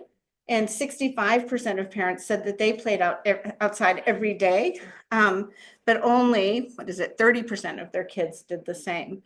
A survey at U of M in 2025, this year, reported that 1 in 10 young children play outside less than once a week. Okay, so it's not surprising then that the AAP has really this year reaffirmed with urgency the importance of attending to play. I'll tell you more about that. But the reason they say is because children are less attentive and work less efficiently. That's one reason in classrooms without that sort of opportunity. So what are some of the factors that contribute? This is not comprehensive, but it is some of the leading factors that folks identify. Increased concerns for safety. So there are fewer kids playing outside in neighborhoods, and that may be perception often. More time spent doing structured activities, including organized sports, which is a form of play, but it's not free play. More time on screens. budget cut, but you know, these are sort of like screen time might be thought of as an individual thing, but think about systemic factors like budget cuts and policy changes to impact recess and PE time and resources in schools, greater emphasis on academic skills that really are affecting sort of what teachers are accountable for sort of teaching at very, very early ages. I'm sure the preschool teacher consultant in the room can tell us about that. So what are some of the potential consequences? Well, my colleague, Dr. Shah, has done some really important work around sort of understanding, for example, daily television exposure, parent conversation during shared television viewing and socioeconomic status in associations with curiosity. And I think it's just really important to understand that, you know, curiosity is something that also is really fostered by play. And so these sorts of things that, you know, are happening can reduce curiosity at kindergarten or associated with lower curiosity. But there are also maybe some hints at things that ways that people can interact with technology that might foster that. So sort of opening a door for thinking about how do we approach those activities. And then it's not only sort of in the domains of learning. So for those of us who are here in the field of mental health, you know, in these same decades, we've seen a rise in psychopathology or mental health concerns. And these two things correspond, and there have been a number of studies that have sort of looked at, you know, lack of play and mental health concerns. So Jaak Panksepp was right. Whether he got the right neural targets or not, I don't know. You know, people are reacting to this because it actually is a state of emergency in terms of what children are experiencing. So Congresswoman Williams has just introduced the Play Act, which really focuses on creating safe outdoor play spaces for kids, reiterating how important that is. And the AAP this year reaffirmed their report on the power of play and really the necessity of play for our kids. So hopefully you all feel some sense of urgency now to think about how you can support play for kids. It's also true that play is a powerful agent to support healing and resilience. And so not only does play sort of do all those other things that I talked about, but the play may be meaningful, right? Have lots of meaning, be a window into the child's experience. And I did sort of say earlier that the absence of play can be considered a clinical indicator. Trauma play, this sort of repetitive play that is sort of a re-experiencing symptom, is an indicator potentially of PTSD, but also we can use play to heal in that situation. So I'm going to talk about that. And a lot of the ways that clinicians have thought historically about play is that it offers opportunities for sort of mastery over conflicts or vulnerabilities, as well as an opportunity for working through. All right, so here I'm going to just shift a little bit and talk some about play-based assessment and treatment, and I'm going to highlight some of the things that we have done or are currently doing in our infant and early childhood clinic, where we see all of the kids who get referred to psychiatry under the age of 6. And I'm going to talk a little bit about some of the things that we do because play taps into mental representations and affect and trauma narratives and processing. But importantly, I'm not going to be selling just one model because actually play isn't tied to one therapeutic modality. It can be integrated into a lot of different modalities, and it's not tied to any one theoretical framework. It can be integrated in CBT, psychodynamic relational intervention, supportive expressive psychotherapies. Okay, so I'll start with assessment. I'm going to give 2 examples, the doll play story stem task and the family drawing task. So the doll play story stem task is rooted in attachment theory, and we use this to assess the child's mental representations of the self, of the parent, and of the family. We ask kids to make up stories using dolls, and this we see as sort of tapping into the internal representation, the internal working model of the child.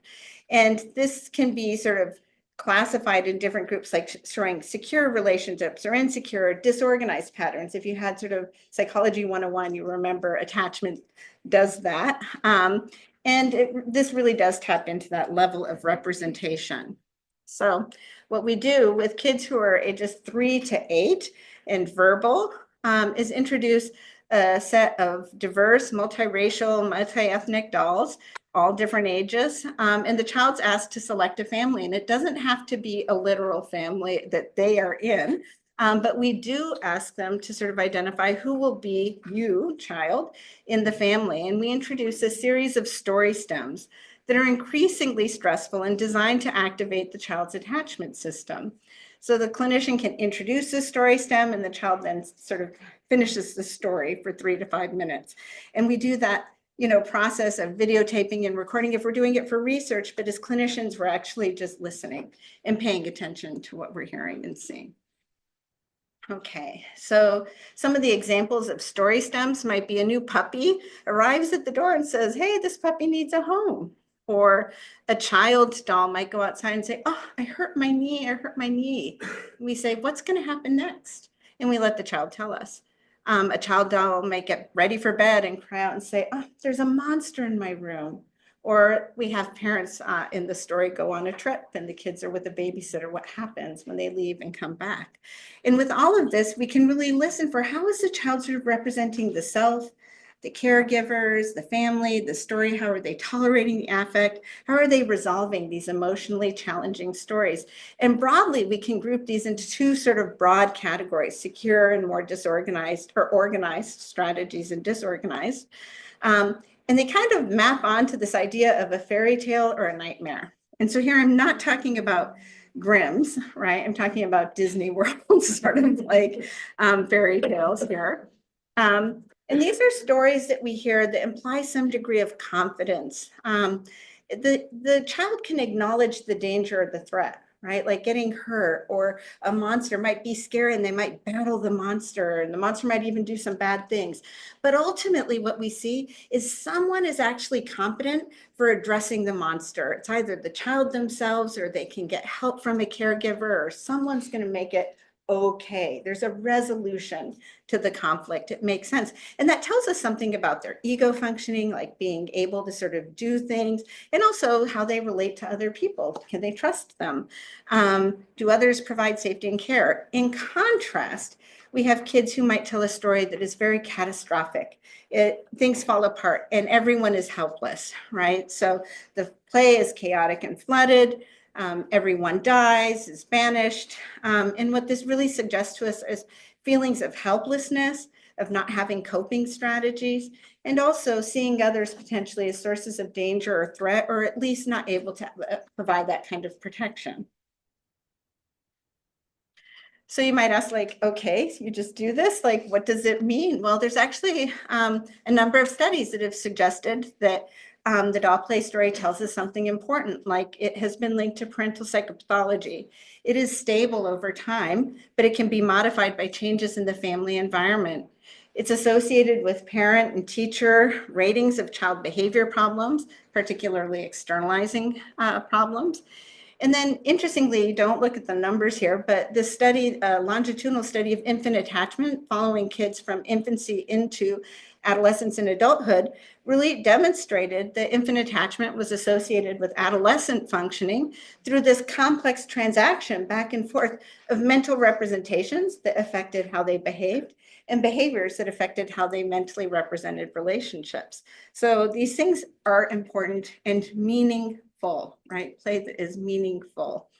So we also are interested in sort of understanding how families tell stories together, and might play with a drawing test. So we introduce families to this sort of task by saying all families have happy times and all families have hard times, maybe because they were sad, mad, scared, or hurt. We want to talk with you about your stories and then draw a picture of a happy and a hard time. And so when we do this, we have an opportunity now to look at both what they are doing, the observed behavior, as well as how they manage that affective component. So in terms of observation, can they play with this? Is this a fun task? Is it an opportunity for the family to sort of say, hey, okay, let's sit down. What are we going to do, right? Who takes charge? How do they negotiate things? Is there respect for the child's autonomy? How are they managing the affective content? Might be things like, can they even acknowledge the full range of affects? So parents might come in and just say, let's draw the happy time. Or they might say, let's draw the time where you're really mad and bad, right? And the child might even say, how about sad? And the parent says, no, let's draw the time when you were mad, right? So what does that mean and tell us? And is it easy or hard to identify those times? All right, so those are two sort of assessment tools that lean into play. And now I'm going to super briefly give brief examples of using play in treatment, some of which has already been done for me. So that's helpful. First, using doll play, and then sort of tracing some of our other Zero to Thrive programs that lean into play. So Winnicott actually very famously wrote that playing is itself a therapy. And in writing about Winnicott, Lenormand said, playing is an intensely real experience that has intrinsic therapeutic value. That is to say, it is capable of promoting self-healing. So as we think about fancy interventions, I think it helps to ground ourselves a little bit in actually the fact that evolutionarily, we have evolved to have strategies to be self-healing in some ways, and we're depriving kids of that, right? It permits certain control over the physical and affective ingredients of environments. So, being a little person in this big world is really hard. And play allows kids to feel powerful. It allows them to sort of take charge and to sort of create experiences where they can master maybe things that feel really, really vulnerable. It's also related to the concept of working through. And we do this in displacement. We kind of call that kind of play with toys a displacement when we're telling stories that we think might mean something to the child, but we're not telling their story exactly. And in that process, we allow kids the process to sort of repeat or elaborate or amplify the problem in order to come to some new sort of resolution or understanding. And I'm going to give you an example of that from some of my work. All right, so starting with doll play. You too can do this. Not only you, parents can do this with their kids. You can make up your own story stem. So if your child is struggling with some issue, you could make up a story about a character, Barney, who is having a hard time going to school. And you can represent this in displacement. And you could really then ask the child, what do you think he's feeling? Why is he afraid of going to school, right? But you stay in the displacement, asking these questions. And in that, you have the opportunity to say things like, I wonder how he feels when that happens. Or do you think he might be missing his mom? So you're expressing curiosity and wonder about what the child's experience might be. And you have an opportunity then to correct any misunderstandings that may be heightening their distress. So for example, he feels bad, but it's never a child's fault when parents get divorced, right? And if the child is really struggling with that, that's a powerful sort of soothing message. You can represent the acceptability of conflicted feelings. Sometimes that might make him feel sad and mad at the same time, right? And you can engage the child in problem solving and portray possible alternative ways of expressing and coping with conflicts. What else could he do? What if he tried? And I'm reminded of your work doing sort of cognitive control exercises with the kids, right? Part of your therapeutic intervention was really to engage kids in sort of thinking, how could they try to do it better if they did make a mistake? And Kate already talked about this, but it turns out that child-led play and special time is actually therapeutic. And so, we often think about play in the domain of sort of more psychodynamic approaches to treatment, but actually behavioral therapists will note that there are significant reductions in problem behaviors in the introductory, that are sort of like the introductory phases of evidence-based practices that are supported by evidence. For example, PCIT or PMT. This sort of child-led play involves following the child's leads, and we can talk about it with parents, giving some suggestions, like, you can describe the child's play like a sports announcer, or imitate the child's play, or just repeat with more detail what they said.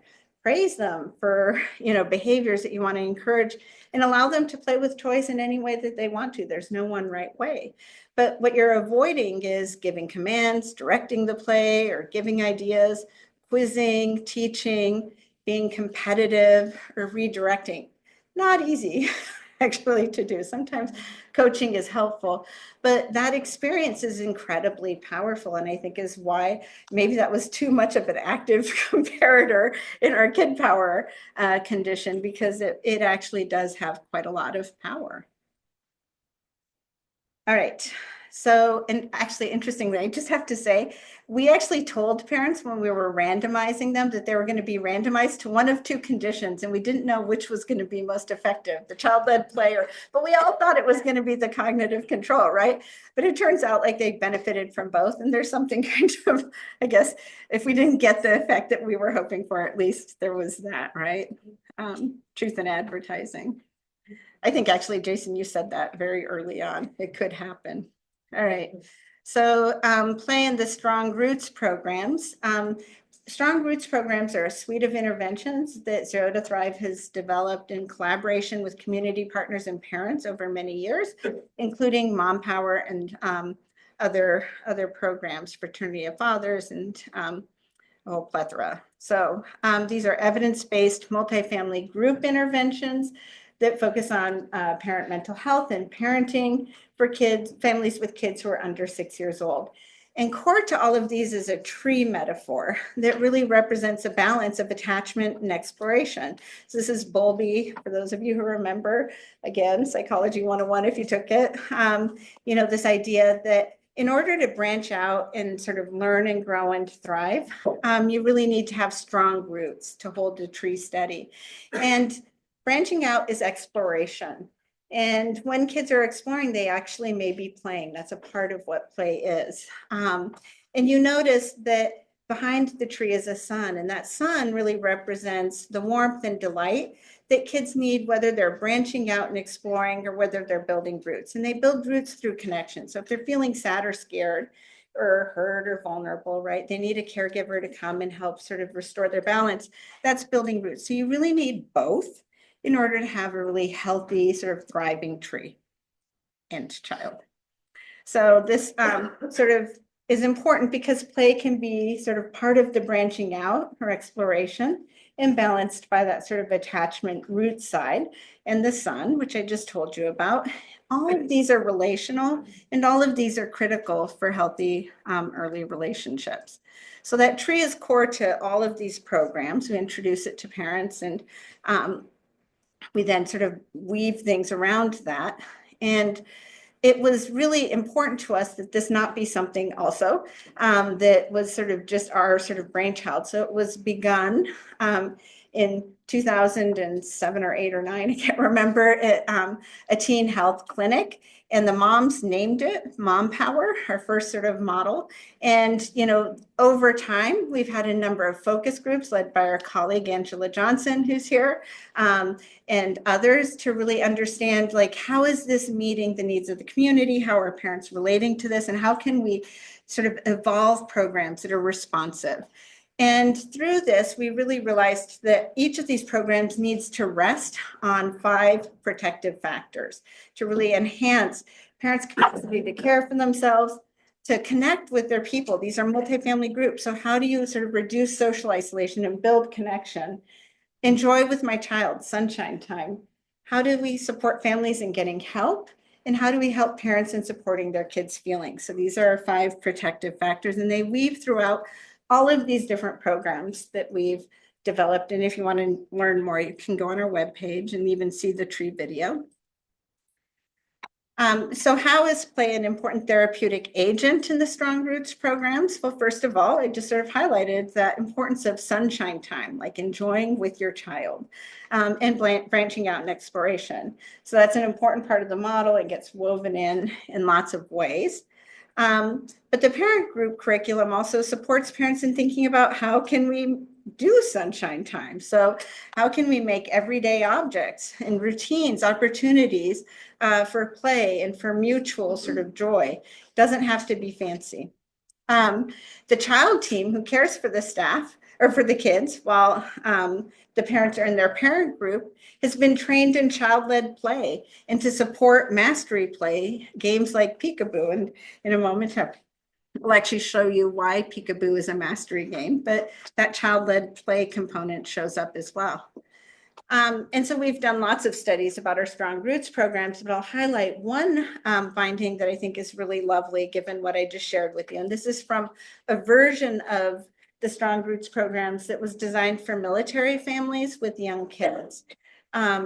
And what we did is we observed them in their homes playing with toys. And then we coded all of the behaviors, kind of like Ellen was describing. And what we found was increases in emotional responsiveness and positive affect during play with their kids. Isn't that a lovely finding? And in fact, if you read the small print, what we didn't see was big changes in behavioral responsiveness or in anger, irritability, or depression and withdrawal. It was really in that realm of sort of positive emotional engagement with their kids in play. I count that as a big success, and it worked for moms and dads. Okay, so those are all clinician-led interventions, but what about sort of, taking this to a different space? Parents actually have a lot of wisdom and knowledge, and things that are embedded in community are going to be much more responsive. So like, rather than doing the research to sort of figure out like, what does this community need? What does that community need? What if we actually let, folks in community lead conversations and have experiences in ways that make sense to them? And so these are small group peer-led conversations, and with parents and providers, we've developed a card deck with questions that prompt reflection and nurture conversation about protective factors, but there's no answers. There's no tell you what to do. The focus is on young kids, and we now have cafes running in Michigan in English, Spanish, and Arabic, which is really cool. So the card questions are all sort of connected to those 5 protective factors that I was telling you about. And if you look at sort of the sunshine time ones, often they're related to questions about play. So, how can you use those sort of everyday objects in your house to play with your child? That question that I was talking about before. And parents then share ideas with one another. And they get to choose which card, as a group, they choose which card they want to talk about, right? So in collaboration with colleagues in behavioral pediatrics right now, and also a former postdoc, Barb Duran, who's now at Emory, we're working on a new sort of model called Reading Roots and Digital Media Cafes. It won't really be called that. We just haven't come up with a name yet. We have to talk to parents. But the idea really is about how do we do that sort of support for engaging in conversation and creative thinking about how to build protective factors when engaging with digital media.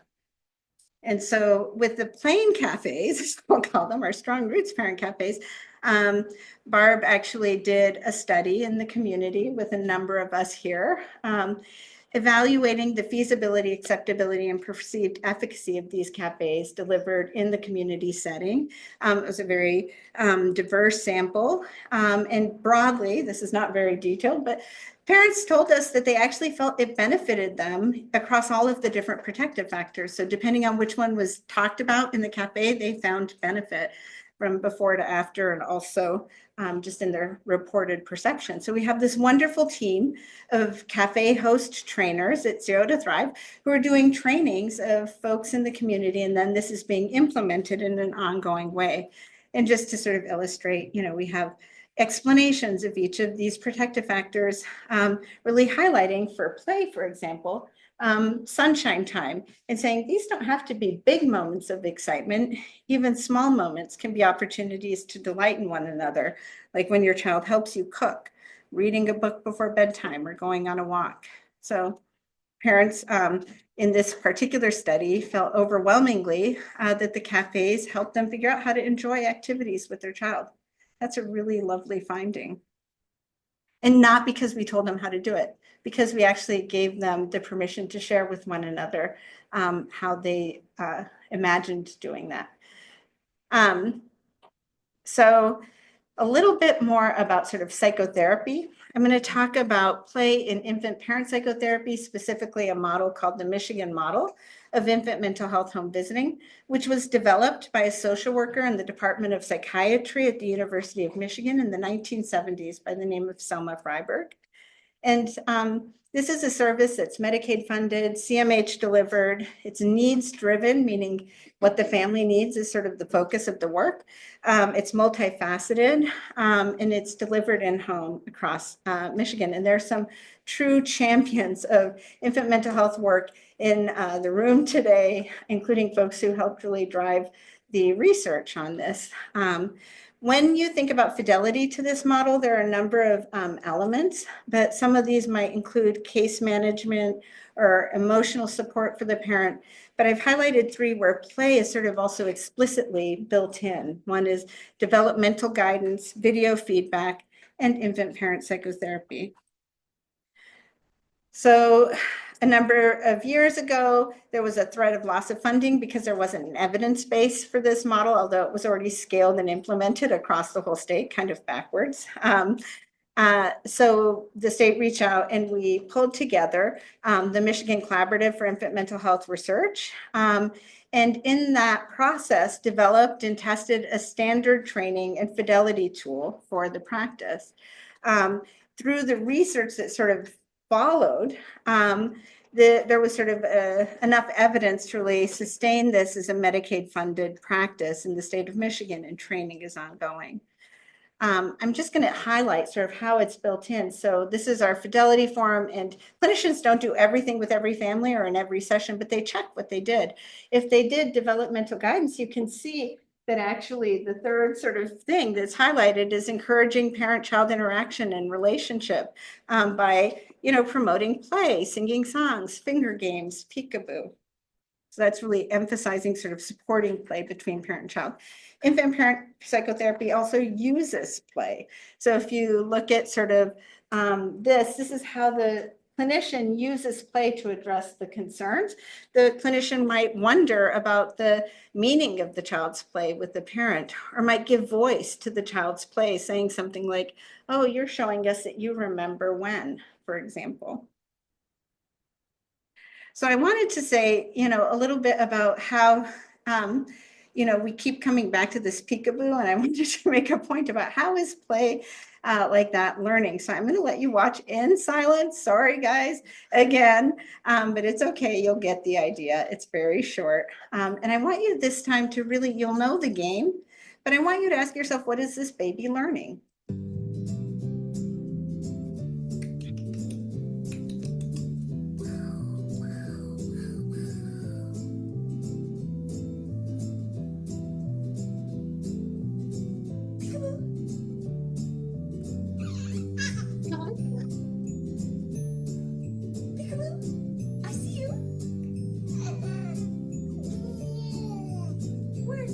I don't know if you can hear the little coos in the distance.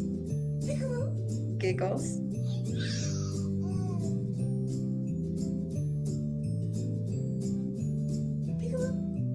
I see you.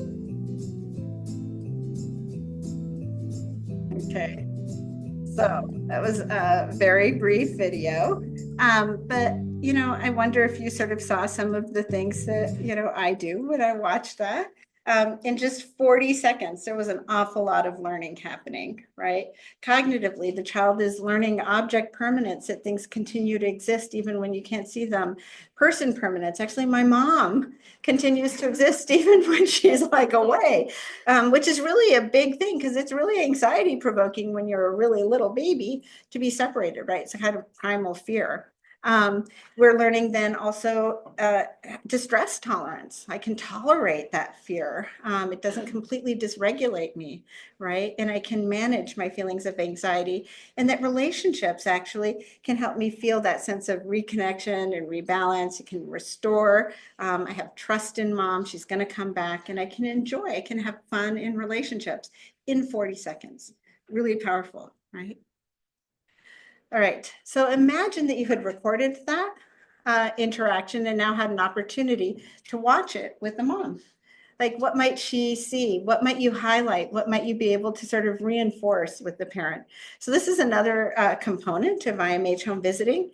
And it's also used in our clinic for diagnostic feedback. We always highlight parenting strengths, and especially moments of shared positive affect or mutual delight. We're really looking for that.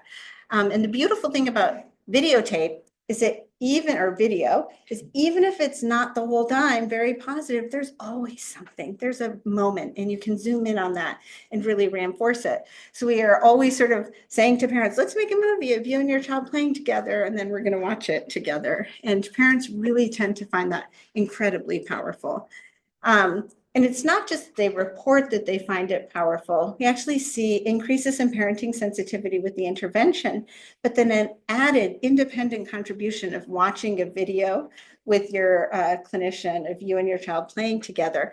And this is really important because that added effect was evident even if it only happened once in a quarter, right? So only every once in a while, very powerful.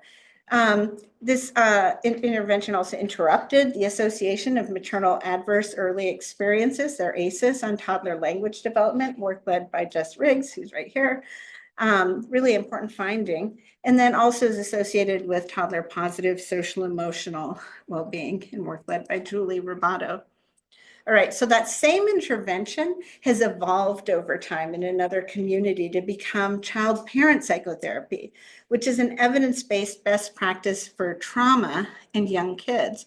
And so in child-parent psychotherapy, within a dyadic context, you use play to understand children's experiences and to create opportunities for processing the trauma. And in Zero to Thrive, we actually have a number of folks who are both trained to teach people in-house in our camp model and also state trainers in child-parent psychotherapy. So very core to this is sort of thinking about trauma narratives. Many psychotherapies for trauma focus on creating coherent narratives for trauma experience. Think about TF-CBT, for example. Young children's narratives, as I've shown, can often be accessed through a number of means, but also play. And play in CPP offers this opportunity for working through traumatic experiences and for the co-creation of coherent narratives of experience.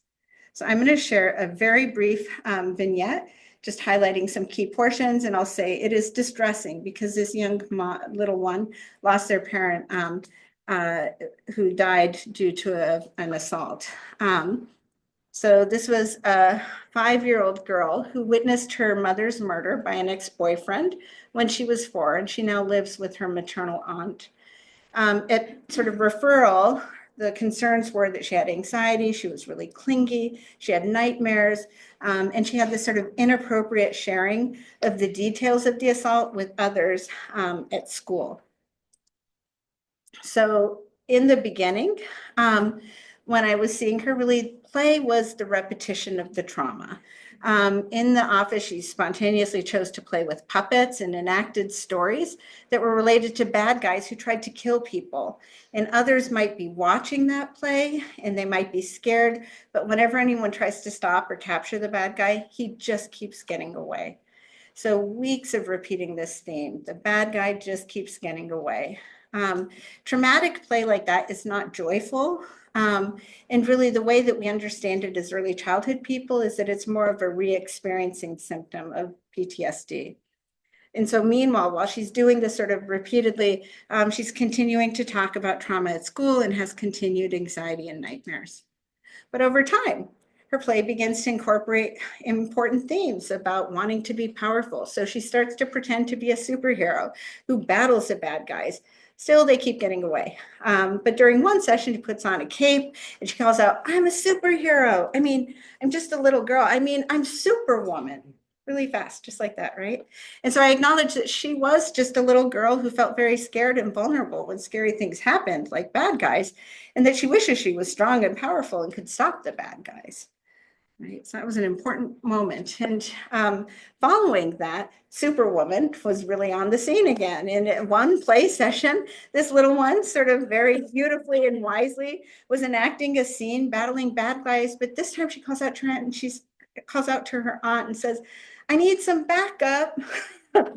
Okay, so I did sort of comment while she, this was all happening, it would be hard to fight alone, and that even little people often needed help from grown-ups to be safe and to feel safe. So a shift here in her ability to tolerate her feelings and express vulnerability and a need for help. So how did this sort of evolve? There was sort of a movement towards resolution in the play. Shortly after this, her play changed again. Now the good guys caught the bad guy, and in this one really wonderful session, take him to court. And then she says, and then the judge throws him in jail and throws the doll all the way across the room, exuberantly throwing the bad guy across the room. And she builds a prison with blocks. And at first the bad guy starts to get out, but she repeats going back to court and throwing him into jail several times, really delighting in this. So her joyful exuberance, throwing him into jail, begins to suggest a shift, that she's really claiming some of her personal power and is less stuck in the traumatic repetition of that play. So she's able to enjoy it. So I ask if she needs her aunt's help in building a stronger jail, and she nods, asking us to fortify it together, making a prison that'll keep them forever.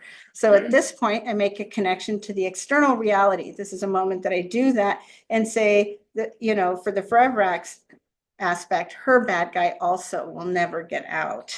And the child is very serious, adds more bricks to the prison, repeating, now he will never, ever, ever get out. And her aunt solemnly agrees, no, he will not. And following the session, they began to report a notable reduction in the symptoms, especially of telling the story in other places inappropriately. So CPP is effective. You can go learn about it if you're interested. It's a really wonderful intervention as well. So just to summarize, that was sort of a whirlwind of play, but hope now you're sort of thinking, yes, play is universal. It's hardwired. It's a critical aspect of health. It can be used in clinical work for assessment and treatment. It can be used transdiagnostically and embedded in various treatment modalities. Maybe prompts for play can be embedded in apps or in card decks, and I bet they already are, but really thinking more about how do we encourage this aspect. Play can be a window into emotions, cognitions, and mental representations, and can tap into those trauma narratives and create opportunities for healing, not just for the child, I will note, but that play also was healing for the aunt. Play is essential. It's relevant to all of our work with young kids, and it's also, I hope, through this talk, a sort of call you hear to be play champions for kids. So, reminder, what's play? It's a state of mind that one has when they're absorbed in an activity that provides enjoyment and a suspension of a sense of time. And play is a self-motivated thing. You want to do it again and again. So I do have a question for you. How are you going to bring more play into the work that you do? And I want to thank you for your attention. See you later, alligators. Find some time to play today. And here's our team. Thank you to our team, a summer picnic at Play. And thank you all for your attention.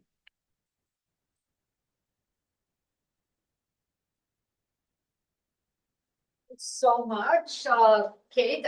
We have time. Well, for one question, maybe specifically if there is one for Kate, and then we will bring all the people together. So, Jason. Hey, don't worry. I loved this talk just as much as the digital one that was just previously given. I love the analog version of play. It is the analog. Amazing. And I was just reflecting on your definition of play at the beginning, and I have 2 teenage kids now, but I remember way back when we used to play, like you're talking about playing, and two thoughts came to mind, and they are questions in there.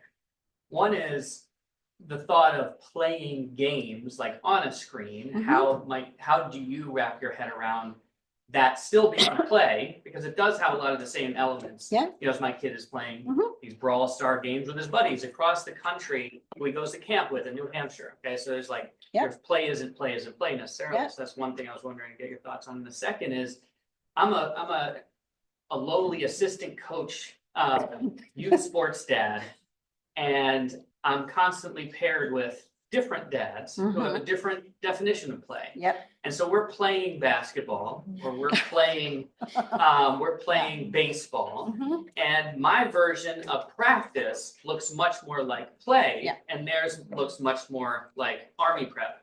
And what I'm wondering is in terms of like play being under attack, my second question is, not only is it kind of like the screen time and all the reductions in play at school, but I just wonder about fundamentally, there are some mindsets that perceive play as bad. As you know, these dads will be like, hey, let's put some music on when we shoot hoops at the beginning of practice. They're like, no way, that's an awful idea. That just reinforces them goofing around.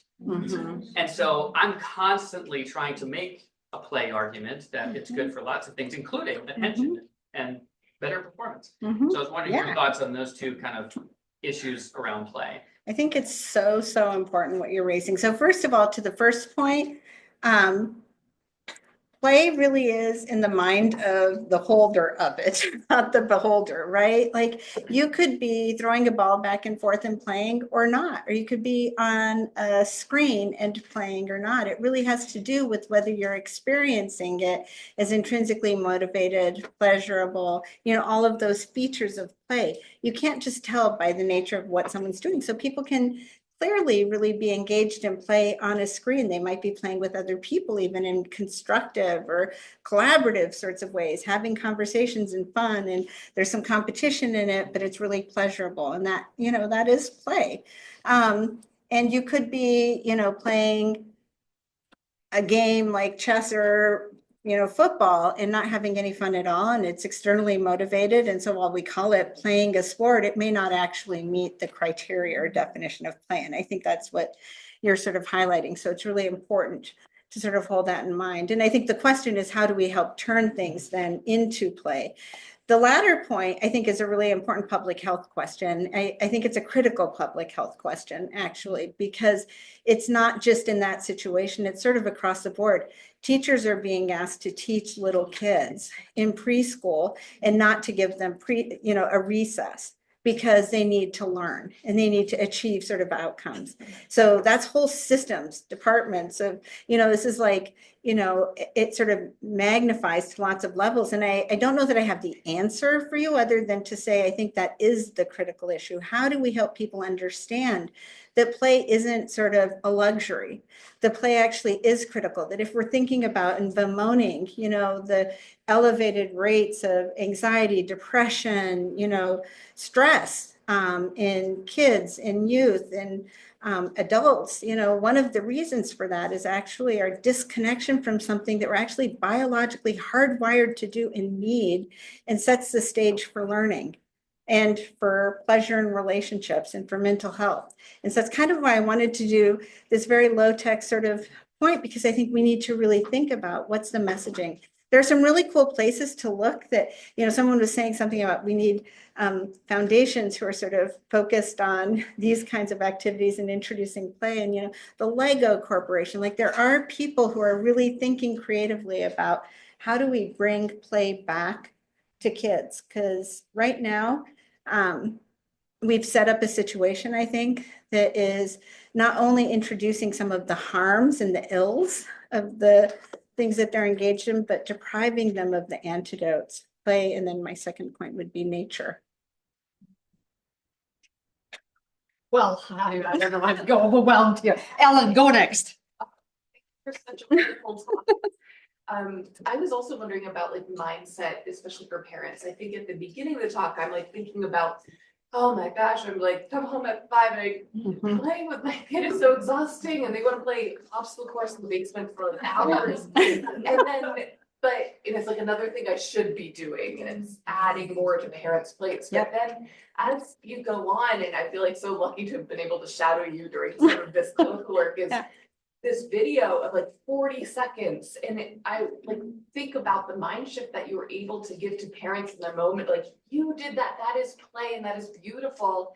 And shifting the narrative to like go in the basement for 90 minutes versus, you know, this is beautiful too, is such a gift that you can give parents.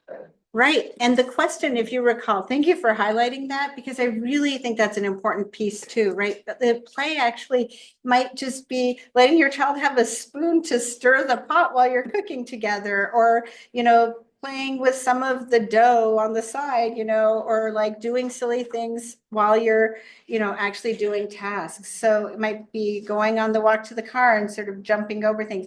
So when parents are sharing ideas with parents, they have lots of ideas about how to make play fit into incredibly busy and stressful lives. Parents have no time.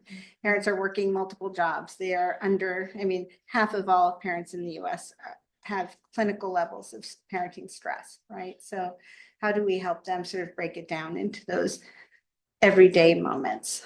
Because I think that's actually all that's achievable and it is meaningful. Kate, go Yeah, next. so I thought it was wonderful talk, Kate. Absolutely loved it. And I was curious about these declining rates of play. And it sounds like some of it, and I'm assuming, I don't know this, that the studies that you cited were from the United States. So I'm curious if it's across the world. It is global. Yeah, it's global. There's a global crisis of a decline in play. Yeah. Actually, some of the studies I think that I cited were international too. Okay. I didn't spell that out. I did sort of say this is a US study for some, but no, it's a global sort of trend, but it isn't equally distributed, right? And so that's the thing. Yeah, go ahead, Allison. I have to run and I'm so sorry, but there's a great website called Defending the Early Years. I don't know if you know that, but it's play and nature, Yep. health and health and equity. So I love it. And it brought together Thank you those for roles. that. Yeah, defending the early years. Yeah. Thank you, Allison. Awesome. That's So wonderful. great. Thank It's you. okay. Okay. Sheila. Kate, thanks. I always love this. So we're working in primary care offices, and we often hear from the docs there, they might be family medicine physicians. I know this family, I know this mom, grandma, children, and I want to help protect his child because I know where this is going. So I'm always curious to sort of think about what are some very brief interventions that could be used again to get back to stressed individuals. My 10-minute visit, primary care physicians who are really, that they know the problem, they see their kids, and they're looking for interventions that can be done quickly. And I know the academy, the pediatric academy, is, we've tried to get some of these interventions maybe 5, 6, 7 years ago, and we just couldn't quite launch relational health. But I feel like they're now beginning to get it at the national level. So I would love to speak with you all about some of the Yeah, absolutely. And I do think I'm very curious, that might lead to the panel discussion a little bit, like what are some ways to sort of in brief moments, because I think your question is really similar to Prachi's comment earlier, like how do you have these light touch moments to really introduce ideas in ways that parents want to hear and will pick up and take. And I think that's really important. And I think maybe the panel could address that, not just me. So I suggest let's do a 3-minute bathroom break if you guys need to, but really a short one, and then have the 3 speakers come to the front with chairs so you can sit if you don't want to stand, and then let's have a panel discussion before we wrap up. Grab a cookie and coffee on your way. 3 minutes. So the webinar Thank you so much for your attending. I hope that you enjoyed this event. And if you have any questions, please do not hesitate to email us, and we will pass them on to the speakers and they will answer. So thanks for being here. Goodbye. Have a great weekend.